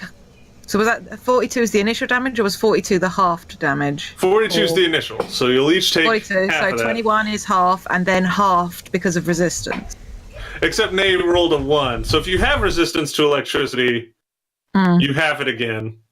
Yeah. Okay, so everyone that made the save takes 42, takes 21, takes 10 points of lightning damage. If you made the save, you take 21.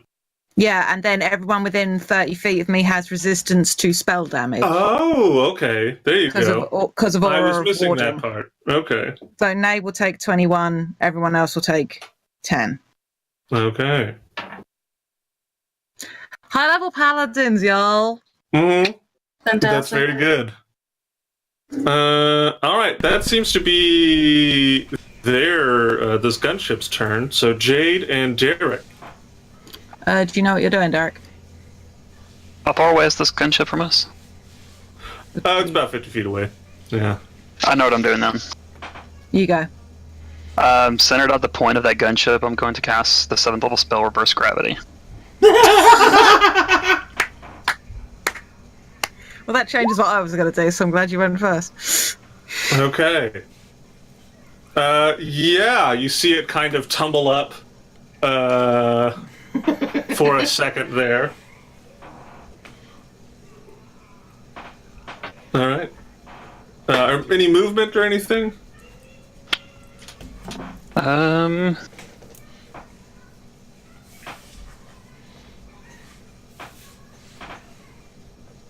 No. I must stay here with the rest of the party. Feels safer that way. All right. Jade.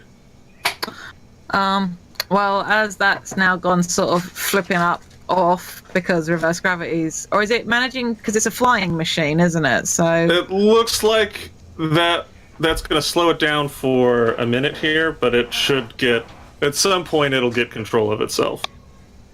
okay.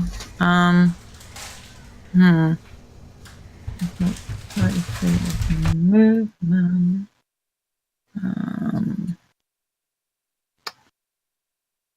Sorry.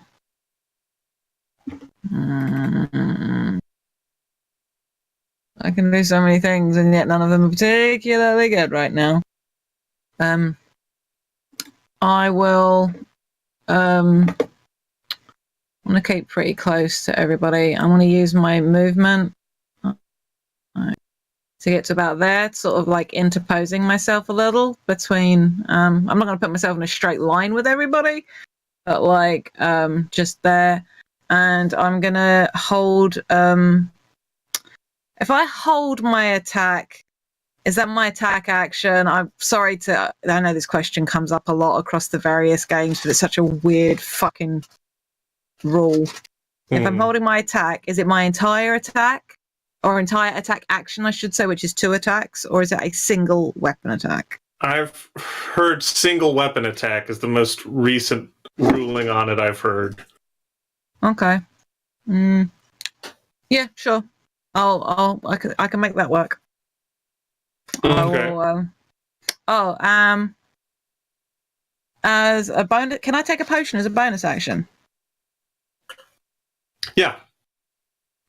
Cool. I pull a bottle from a small, like, little flask on my side, chug it, and my form sort of shimmers slightly, and it's a potion of growth, and I'm now 16 foot tall and a large creature. So if you can make my icon bigger, that would be wonderful, because I'm now large, and that's going to last for 3 hours. Sure. Holding my attack, and just like, and somebody if they're Still not big enough. Oh, wow. and I'm holding my attack for when the gunship gets within reach of me, and my reach is 15 feet. Okay. So All right. that's me. So then, Tom. Hi. Hello. Do I see any crew on the ship? Yeah. Yeah, there's a couple people in like front, like kind of pilot seats, and yeah, you see some people like kind of on the side. They look to be manning some guns on the side there. Okay. Anyone that is holding the wheel or making this thing like run? Yeah, it looks like the people in the front of it are kind of pilots of some nature. Okay. I'm going to target 2 of them. Okay. One guy gets 2 beams of Eldritch Blast. The other guy gets the other 2. So there's like you can see them, but there is like a covering. There's a windshield. So you'll have to break through that before you can just hit them. Correct for the windshield. I'm attacking the windshield then. Okay. Eldritch Blast. 4 times. That's like 30 something. That's like 32. That's like 32 again. 31. And natural 20. Okay, they all hit. Cool. First one, 9 points of force damage. Okay. Second one, 13 points of force. 11 points of force. And 15 points of force. Okay, yeah. I'll say that last one, it kind of shatters. It looks to be reinforced, and that last one's enough that it breaks in and glasses. It flies in, and some of it's flying up in the air because of the reverse. Yeah. Any movement? I want to stay close to our paladin. Okay. Thank you. So the Wyvern Rider begin to kind of pull out and aim guns at you all. And yeah. All right.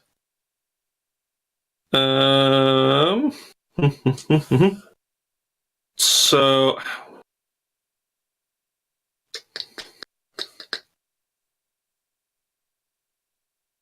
just through kind of the swarm damage aspect of this, everyone takes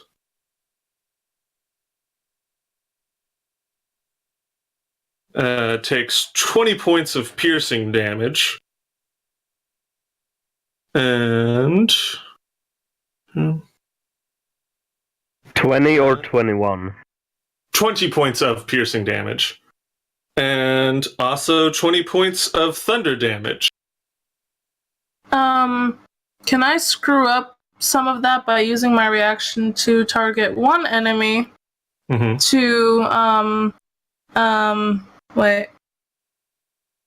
to give a disadvantage on one enemy, essentially. They don't roll to attack that help? if they're a swarm. They just do this damage to you.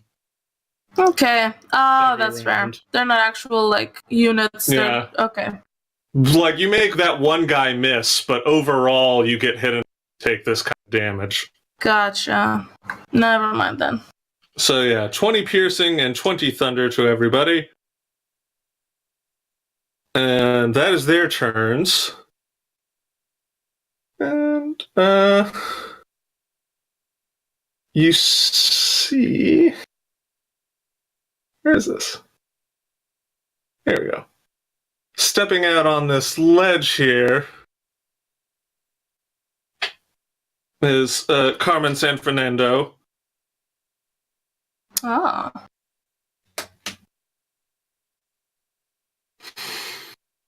Who... Yeah... is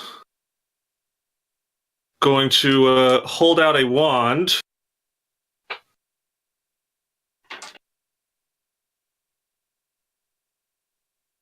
And...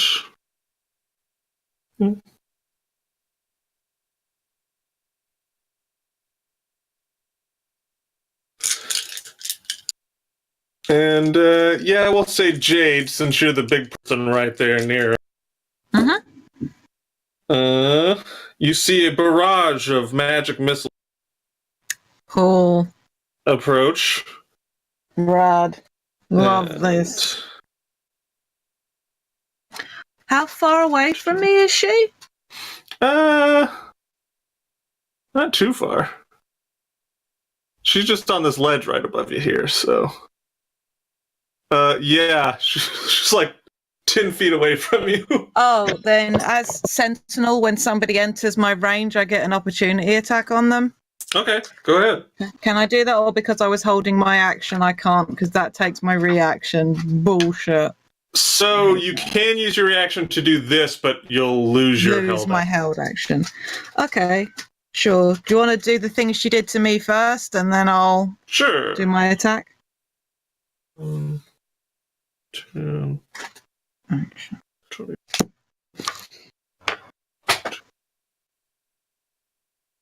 So take 30 points of force damage Mm-hmm. Okay. from the magic missiles. Yeah. Then I will swing out the halberd at her. Okay. 1 second, just making sure I have the right dice here. Okay. Do. Oh shit! The bed. That's a natural 20. Okay. Okay. Well, I was gonna put a first level divine smite in that. So let me roll my dice and deal the damage. Hmm. A 10 on the D10, 14, 15, 16, 21, 42, 49 points of damage. Okay. 17 points of that was slashing. The rest was radiant, for whatever difference that makes. And my weapon is Vorpal, and on a crit, I decapitate the person if they have a head. Unless they have legendary actions. Or for some reason they have a means in which their head cannot be removed, like they're too big, or they're immune to slashing damage. For some Okay. reason. So, yeah. Sorry about that. No worries. Head is chopped straight off. The body begins to tumble down the side of this cliff. Oh, can I try catch the body? Like reach out with one real... I've got 15-foot reach. Can I like reach out and snag the body?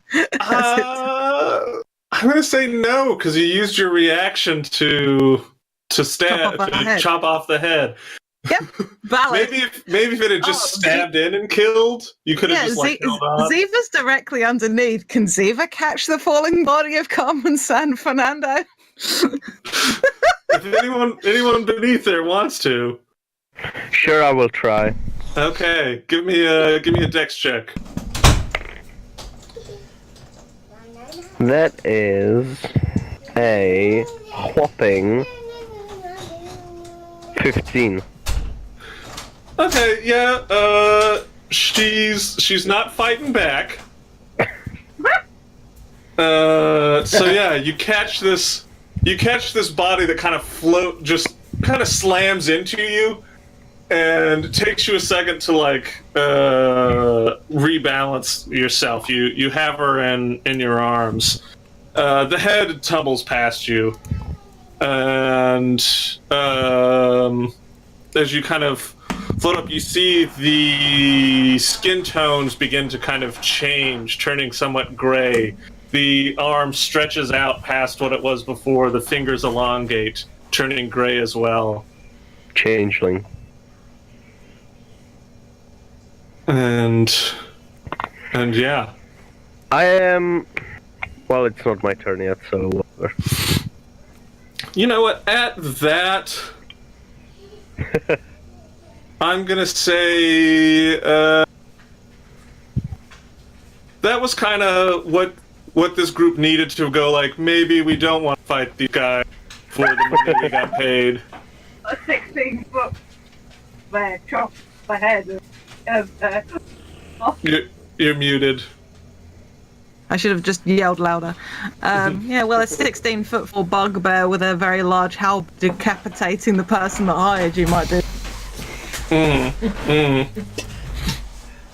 So yeah, that's a very big halberd. They just kind of fly off into the desert. Everybody does. They're just like, we'll just come back later. That's enough of that. So, I guess we can go inside and find the thing for the mother. Yes, the quicker we're done, the better. David? Mm-hmm. I am going to use my iron flask and trap Carmen's body in it. Okay. Yeah. It's trapped in it. So you don't have to carry it all the way. Exactly. Yeah. Okay. I've got this handy spell called Locate Object. I can totally find her head later. Be fine. They can stitch it back on and do Speak with Dead. It'll be fine. Okay.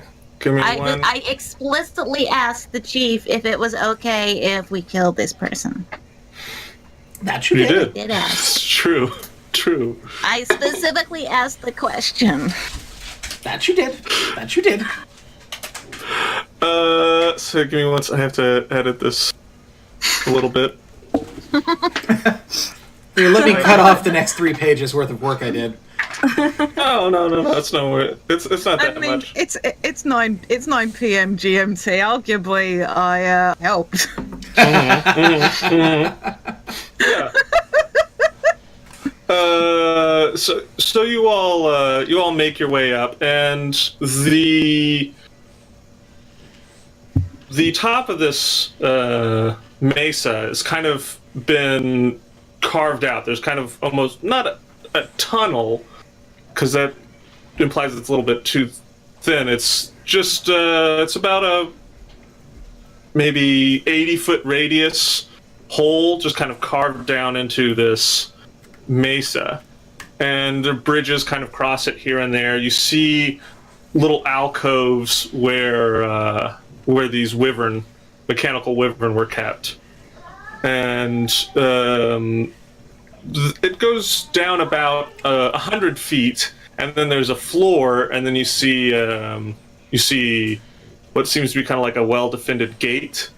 It's not currently well-defended, but it looks like there's a lot of fortifications around it and whatnot that you could go through further into the interior of this mesa, and that is where you all feel this object coming from. And when we go inside, down before we get to the gate, I'm going to cast the spell Seeming on all of us to change our appearance to look like Carmen Sanford. So all of us look like her. Okay. So if there's anybody left here, they're just going to be confused. Fuck. All right. So you make your way down. You make your way through the gate. Takes you a couple of minutes because it is locked and barred. Yes? I'm going to cast invisibility.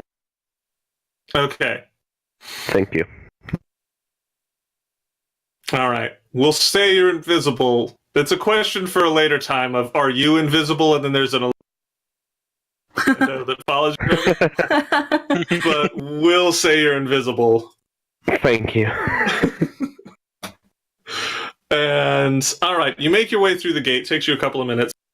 And you find yourselves on a rope bridge that kind of spans the length of this interior cavern.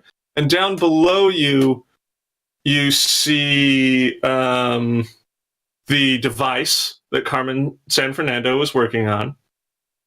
And it seems to be holding a large coffin into the ground. It seems to be bolted into the ground, kind of surrounding this coffin. And you see two Carmen San Fernandos down there talking amongst themselves.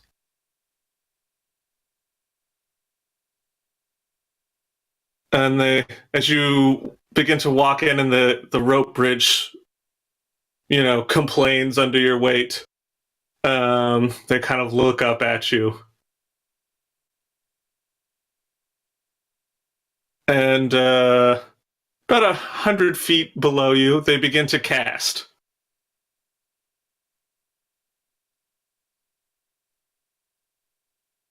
One of them erupts into like wind and lightning. And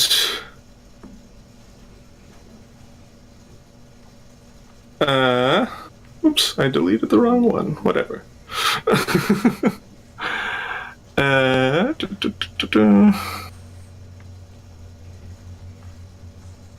Grows to enormous size, becoming somewhat serpentine. Layer. An elder tempest forms underneath you. The other ground begins to envelop it and take shape.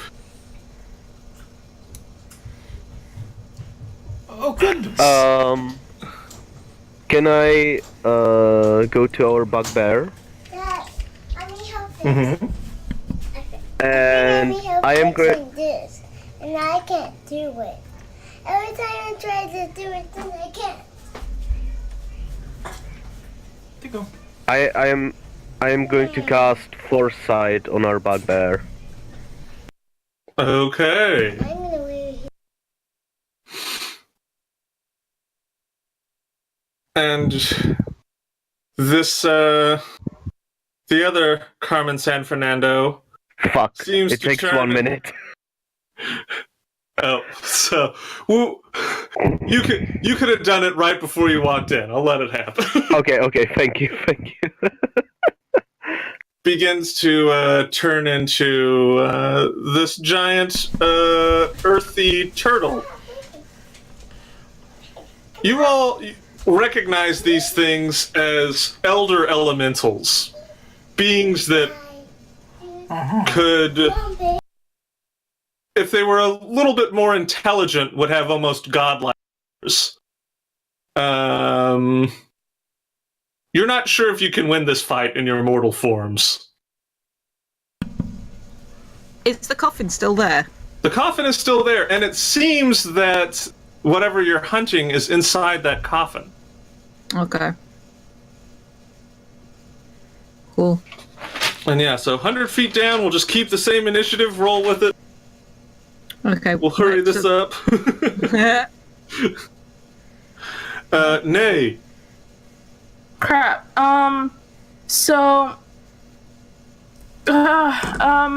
Alright. Since we were heading into this thing and we were being cautious and all, would I have been able to get my flaming thingy going on the way? Yeah, Would you allow sure. that? Sure. Okay, cool. Cause, as my bonus action, I'm gonna Frickin' my frick. I will. I don't suppose I have any fly speed left? You got a couple of minutes of fly left. Okay, cool. Then I will take this chance to fly closer to the turtle, buddy. And would I be able to get within 30 feet of it? Yeah.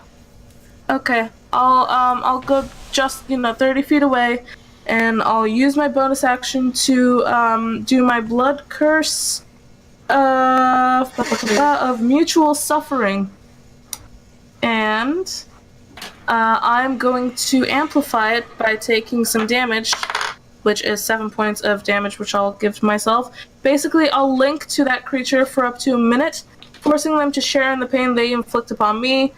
When they deal damage to me, I inflict necrotic damage, originally equal to half of the damage that I take, but by amplifying it, they take the full damage that they deal me, and they ignore any necrotic resistances.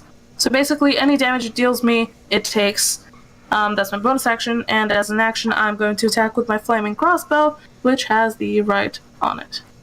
Okay. God damn. That's a natural 19 plus 13. I'm assuming that would hit. Okay. Like 30 something, 32. Yeah, that hits. 6 points of piercing damage. 4 points of fire. No, 5 points of fire damage. Okay. 7 points of psychic damage, and 7 points of my, dex Okay.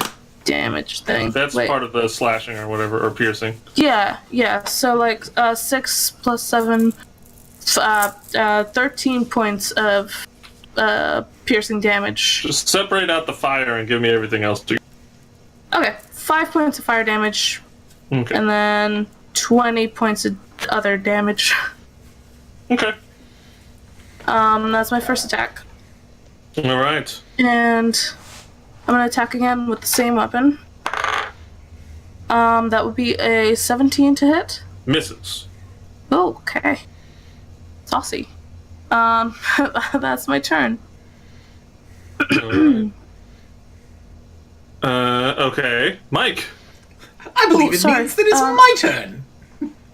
Sorry, just real quick. How long would it have taken for us to get in there? Couple of minutes. Okay, that's perfect. Thank you. Sorry, continue. Absolutely.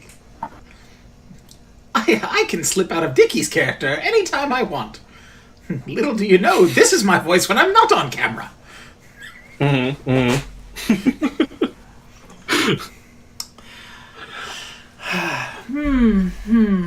What do we do? We've got these two massive, powerful things, and so much chaos I could inflict.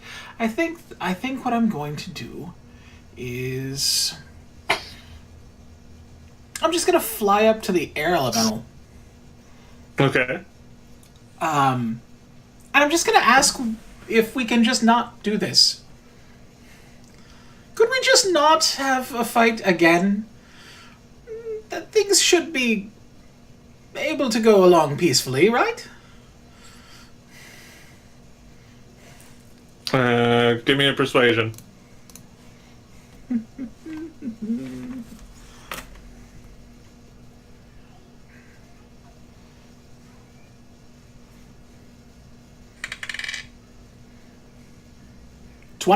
Dirty 20? All right. Yeah, and kind of a rumbling thunder. It responds to you that, if you leave us be, there will be no violence. We did not want this fight. Well, that's unfortunate because I can't do that today. Pity. It will be so sad to destroy you. Anyway, ta-ta! And I'm gonna Okay. punch it full on in the face. Okay.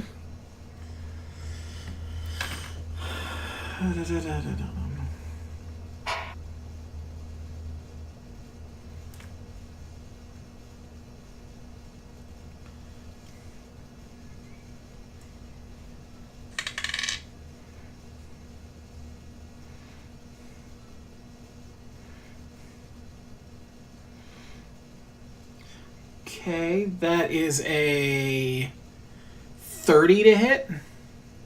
Hits. And I'll spend a key point to Flurry of Blows. Okay. That is a 32 to hit. And a 31 to hit. Yeah, I'll hit. And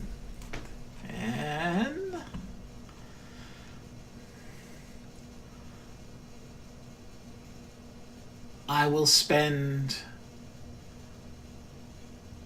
an additional key point for Stunning Strike on my initial attack.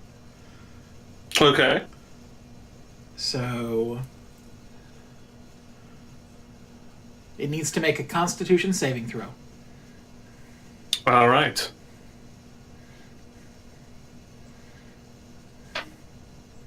It does not seem stunned. I am also not stunned by this. It also must make a Dexterity saving throw. Okay.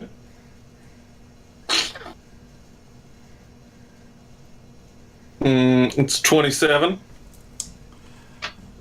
Versus mine.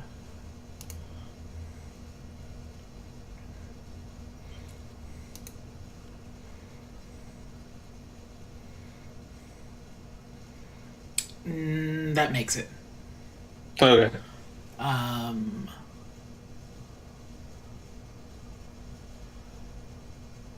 It also must make a Strength saving throw.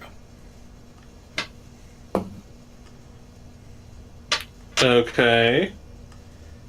What is this for? It's the open hand technique. Anytime I use Flurry of Blows, it happens. They have to make a Dexterity save and then a Strength save, and then they can't take reactions. Dexterity save to be knocked prone, Strength save to be pushed away from me. Oh, okay. Alright. Yeah, I'm pretty sure it's good. At 24. Yeah, no, that hit. My misses. But it can't take reactions until the end of my next turn. Why? Because of it just does that no matter what. Yeah, just no matter what. Okay, cool. But so let's go ahead and do some damage.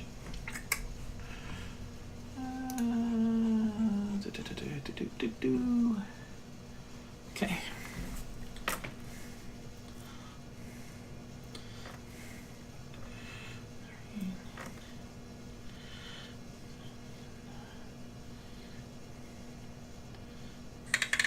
When you hit, you can do one of the three things.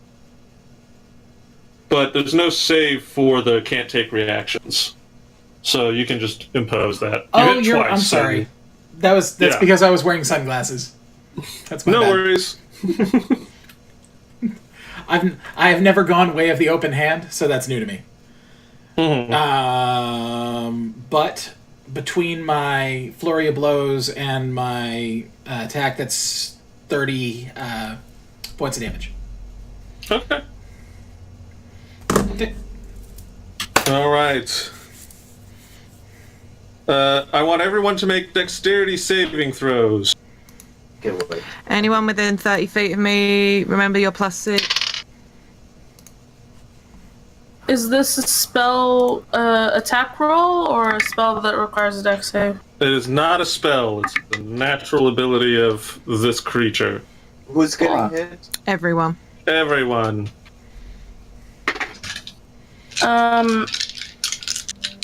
So was that a dex save, David? Yes. Thank you.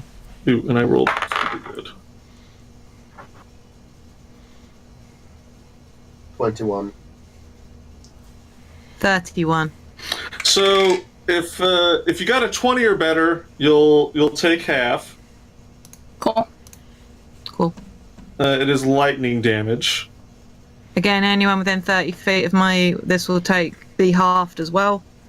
Did anyone get a 15 or lower? Okay. Professor Grimm. Professor Grimm did. Was that Nope. with the +6? I rolled a 2.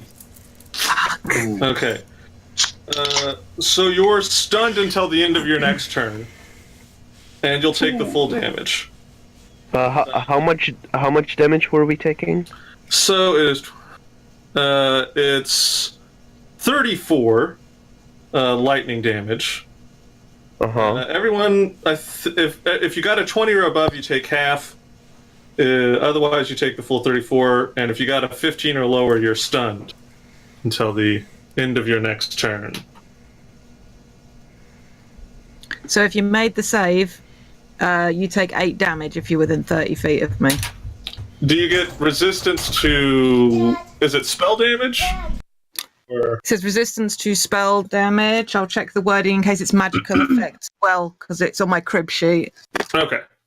It's the Oath of the Ancients specific ward. So...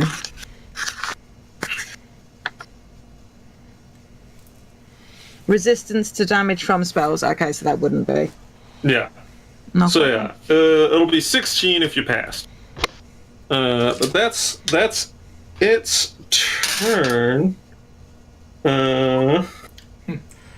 Dicky takes no damage. Yeah. Fucking evasion. Right up next to its face. No, thank you. Mm. Okay. So that's its turn. Jade. How far away is the closer of the two creatures, given how big they are and how big I currently am? Mm-hmm. What's the distance to get to it? They are 100 feet down, but they are gargantuan, Jeez. so you could get to them in like 40 feet. 40 feet. Yeah. Now, if you jump off, you're, you'll hit the ground this round. Right. Okay. Would that be my entire round worth of falling, though, if I jumped, as it were? That'd just be your movement. Would it just be my movement? Yeah. Okay. I will jump and aim to land on the. Let's say. What do they look like? There's the one that's all the air one probably looks pretty incorporeal-ish, right? I don't particularly want to fall through that. It looks, so I'm gonna aim for the solid-looking turtle fella. Okay. Turtle power. So I land on this giant earth turtle's back, Mm-hmm. and I'm gonna make a melee spell attack to see if this hits. It might, and I've got advantage because of the foresight. Oh, I rolled a natural 20. Cool. But this is a spell attack, so that's a 32 to hit. Okay. Yeah, that hits. Okay, let me quickly check the wording on foresight right now. I mean, with a nat 20, it should okay. be 5 sight. The creature needs to make a charisma saving throw because I'm trying to do dispel evil and good, and I can send a creature back to its home plane if it fails the save. A charisma saving throw? A charisma saving throw.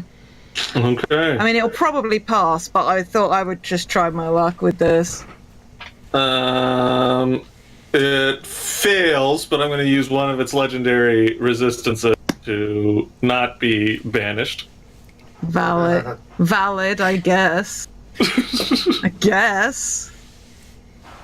Well, that's just rude. What can I do with a bonus action?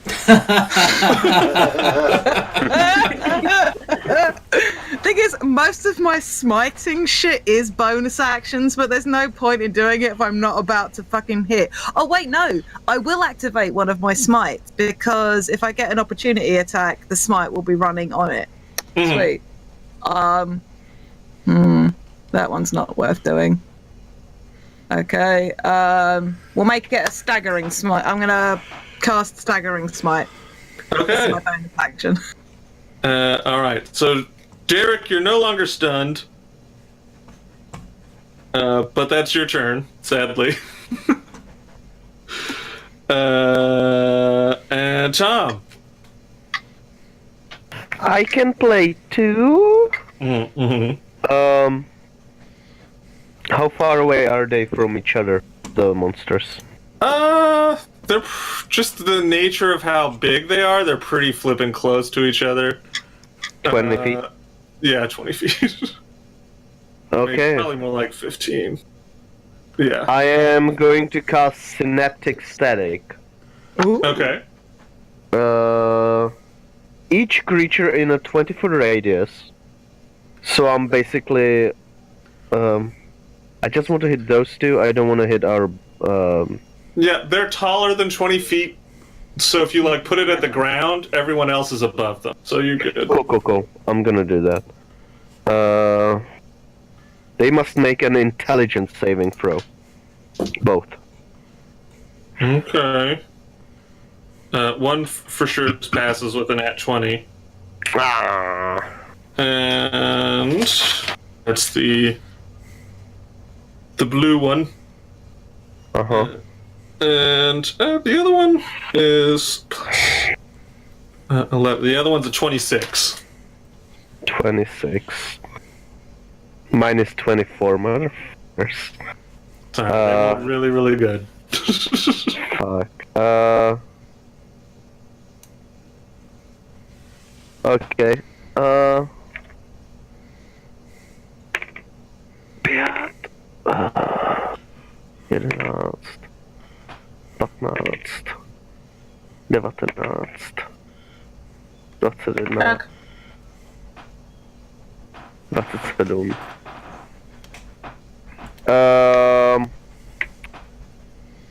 Oh no, two more.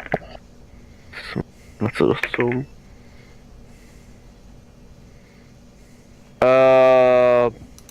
The blue one, no, both of them actually, take 16 points of psychic damage. That it's already halved. I rolled more, but I halved it for them. Okay. Yeah, nothing more, unfortunately. Okay. So and that's my turn. The big earthen dude is going to kind of move around a bit. And As in, like, turn on the spot, kind of move a bit? Or as in, move away? like, kind of starting to, it's just kind of moving around to, like, get up at some of these flying folks around it. Mm-hmm. And yeah, it's... And, sorry.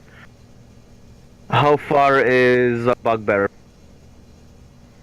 I Away dropped down. From you, probably about like 50 feet. 50? Yeah. Okay. In that case, as my bonus action, I'm using Healing Light. And...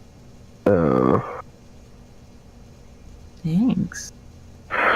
They regain... Well, fuck. No. That. Is that... 13. 14. Fuck is... That. What's it now? 27 points of healing. Oh, thanks. Oh. Alright. So, oh, I rolled the wrong dice.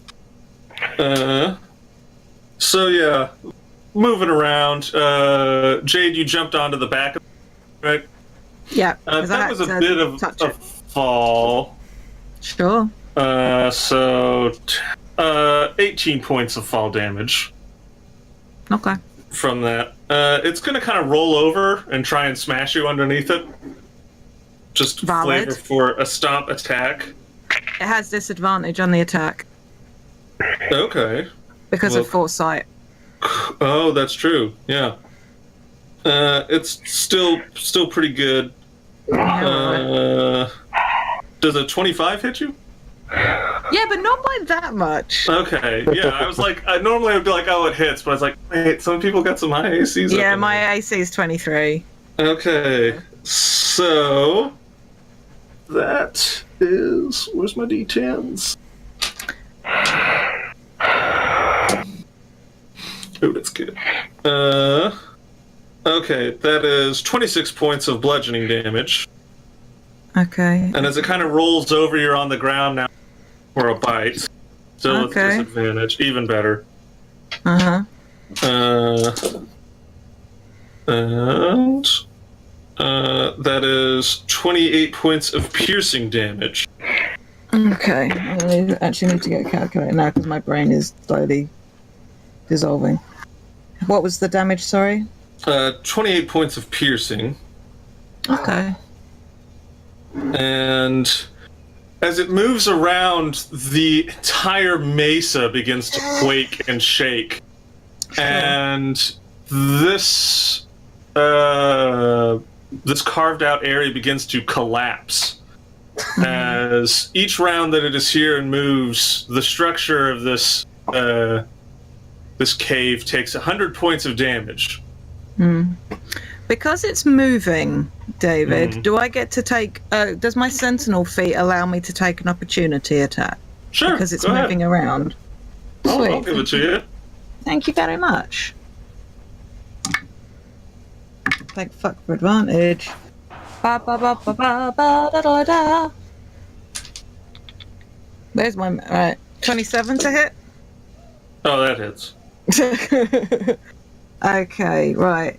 Where did my dice go? I was just working out my dice for this. I had this. I've got staggering smite running as well. Okay, so slashing damage first is 14 points of slashing damage. Okay. I'm gonna pump a first level spell slot in, and I also get just 1d8 as a higher level paladin. 16 points of radiant damage, Okay. and from the staggering smite, 10 points of psychic damage, and it has to make a wisdom save. Nat 20. Okay, fine. Sorry. It's fine. It just fucking basically sat on me and bit me. Mm-hmm. Fine. Didn't even have the good grace to let itself be banished. Decided to legendary resist it. I mean, what a fucking baby. Mm-hmm. Wait, why am I doing that in my voice? What a fucking baby. Just like, let me banish you. Just go home and have a nap. That's what I want to do.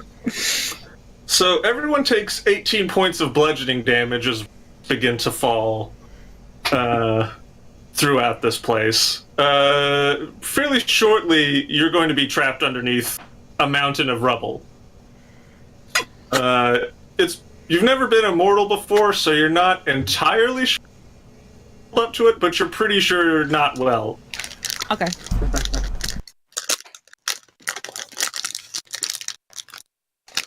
And so, yeah, that's that.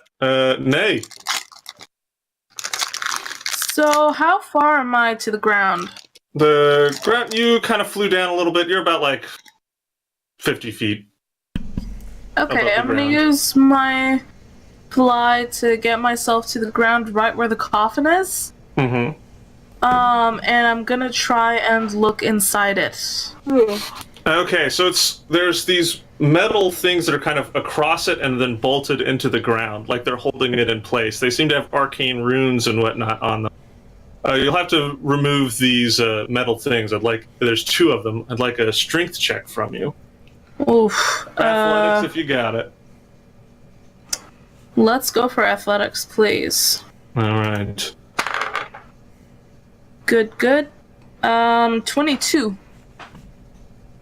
Okay.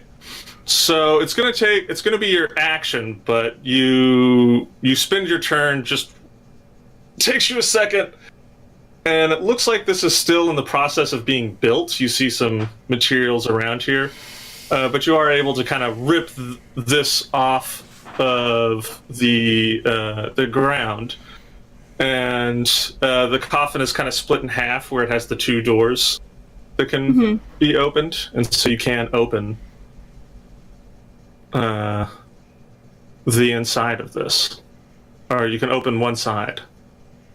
Can it? Would it be an action to do so, or can I use my bonus action to do that? It's just a light little coffin door. You open it up. Okay. What do I see inside? There seems to be a near perfectly preserved human man wearing very nice clothes. He's got salt and pepper hair, freckles, kind of pale, arms crossed. And as you're kind of looking up at it, it opens its eyes and takes a deep breath in. And I'd like you to make a Constitution saving throw. Okay. Did you say she was 50 feet down from where? She's on the ground now. How far is she from me? Considering I was on the ground and got smushed. Also, you're right next to it, so you're like 10 feet away. +6 then, Nairi. Sweet, thank you. That puts me up to 18. 18? Yeah. Okay, so you do fail. You take 80 points of radiant damage. Ooh. As you feel some of your essence just sucked away as he breathes in. And he begins to kind of glow himself. His hair, some of that that white hair turning a little bit more black, and his eyes glow green. And he just looks at you and goes, "Are you me?" And just explodes the coffin out away from it. And reaches to grab you by the throat. Inhumanly fast. You are now currently touching the thing that you're supposed to bring back. So that's one of you touching it, just the rest of you need to. Can I just, as a free action, just be like, in the name of the mother, you need to sit the fuck down and shut the fuck up. Just as one of the things that I picked up from... Yeah, absolutely. All right, Mike. Yeah! The thing you're after is in front of you. Awesome. Cool. Are these things still engaging us at all? Yeah. They don't seem to be happy about it. What's going on here. Okay. Then I am going to hurl my necklace of fireballs at the air elemental. Okay.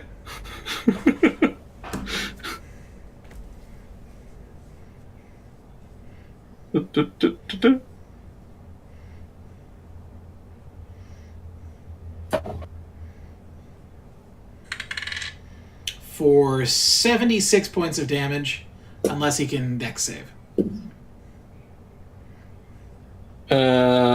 That's a 27. So take half, I'm suspecting. You said right. 76? 76, so 35, 38. All right. And then, then I will move down to where Korn is over there handling a thing in a box. Okay. Make a Constitution save with your +6. Because of your paladin.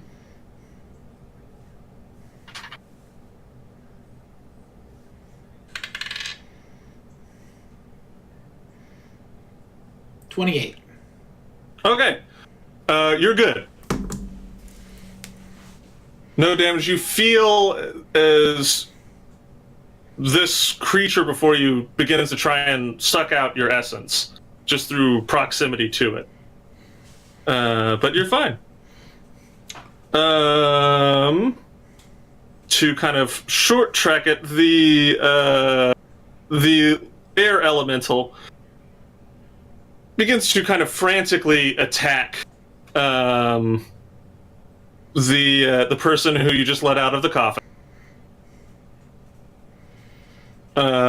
Dealing some damage, but the person almost immediately begins to heal from it.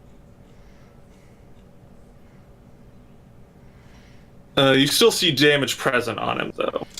Jade and Derek, it's y'all's turn. Out of curiosity, is it possible to like move in between them? What the creature? Oh, you're already kind of in between it. It's the Elder Tempest is so large I gotcha. that Okay. there's not really any way to prevent him from being attacked. I was just curious. But yeah. Jade and Derek. I'm going to spend 2 sorcery points. I think it's 2. Just with. I actually think it's. Yeah, it is for 2 for quickened. So I'm going to. It's a bonus action, cast an 8th level magic missile at the. Okay, yeah, it'll hit it. So that's roll all of. So what? 3 plus 7 missiles for being an 8th level. Yeah. So 10 missiles. Mm-hmm.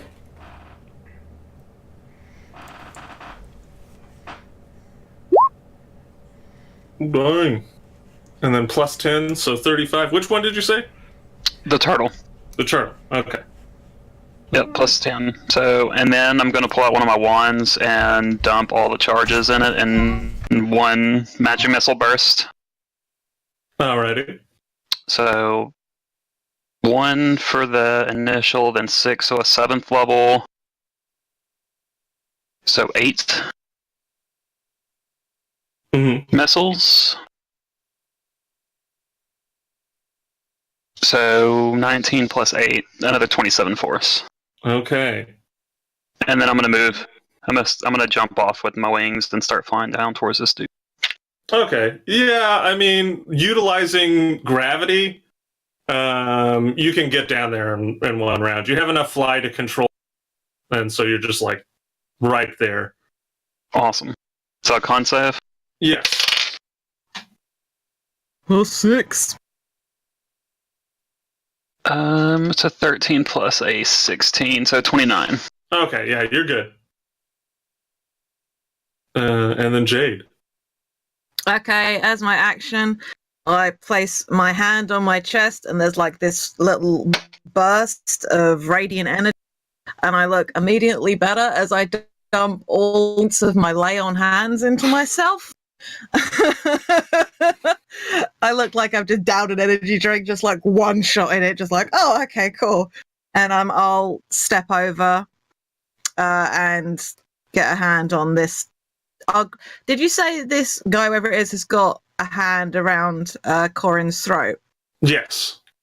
I will grab that wrist and squeeze. Let go. All right. Make me a con save. Yes. I was genuinely paranoid I was going to fail this save, which is why I did the lay on hand. Yeah, with a 19, I might fail. Okay, yeah, you take... Oh, wait, no, sorry. Rolled 13 plus 6, 19 plus 7, 25. Okay. 26. Okay. 26. You're good. You're just good. Sorry, I forgot about the actual modifier part that's on my sheet. You know. You just resist sort of your essence kind of being drawn out from you.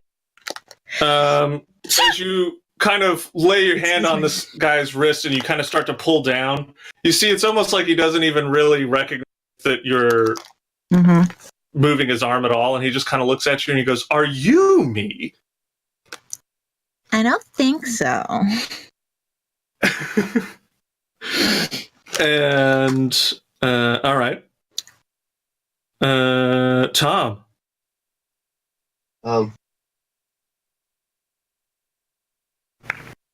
I'm going to drop down from all the way up onto the guy in the coffin.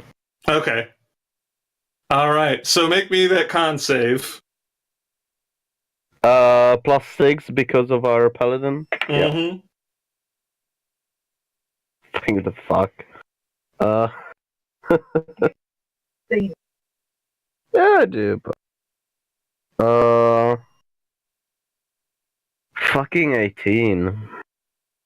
Okay. Yeah. So you'll take 80 points of radiant damage. But you are touching him. Mm-hmm. So that's everyone touching. Wait. Uh-huh. Do I have anything against radiant damage?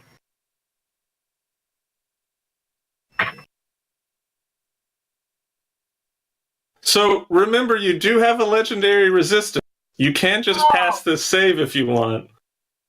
Then I'm going to fucking do that. Okay. I'm still I would be still alive, but I don't want to take that much damage. Okay. So that goes back. Yeah, you don't take the damage. As you land. As I land, my hand on his throat. Hey, bitch. And yeah. Ziva is life. Ziva is love. That's the last thing that either of these elder elementals see as you all blink out, returning to the Eternal City. Almost immediately, like, walls and furniture and stuff begin to move to restrain this man. And there's something of a fight as you all spend the next 3 months containing this guy. But eventually he is caught and placed back in a coffin. And that is where we will end it. For here. Successful in your retrieving of whoever the fuck this dude is. We'd love to know. Where are the OG Candlebreakers? Come on, guys. You know this lore. What the fuck does the mother have in a box? Can't wait to see what kind of repercussions this is going to have in actual CB world. The mother has a dick in a box, basically. Hey, mother, have you been hiding father? Anyway, thank you everyone who's joined us in chat. Mel, you are right to be afraid in the chat. Thank you so much. Monday, hopefully stream will happen. It may be complicated if Tom's not back in the Czech Republic. Somebody else has to run stream, so consider it a maybe. But if it doesn't run, we will be back next Friday with Second Breakfast Club Season 2. Yeah, it's going to be interesting. So, yeah. Be great to have people there with us. Thank you for joining us today. Hope this was fun. You should check out the Candlebreakers hashtag. They play Sundays if this world interests you, and you can see mostly Sarah and Mel talking about it, but it's really rad. And you can go like I do, go, what the fuck is Candlebreakers? Because it's very validated to do so. But yeah, that's it. Until next stream, we've been Natural Ruckus. Bye, everybody. Bye. Bye, everybody.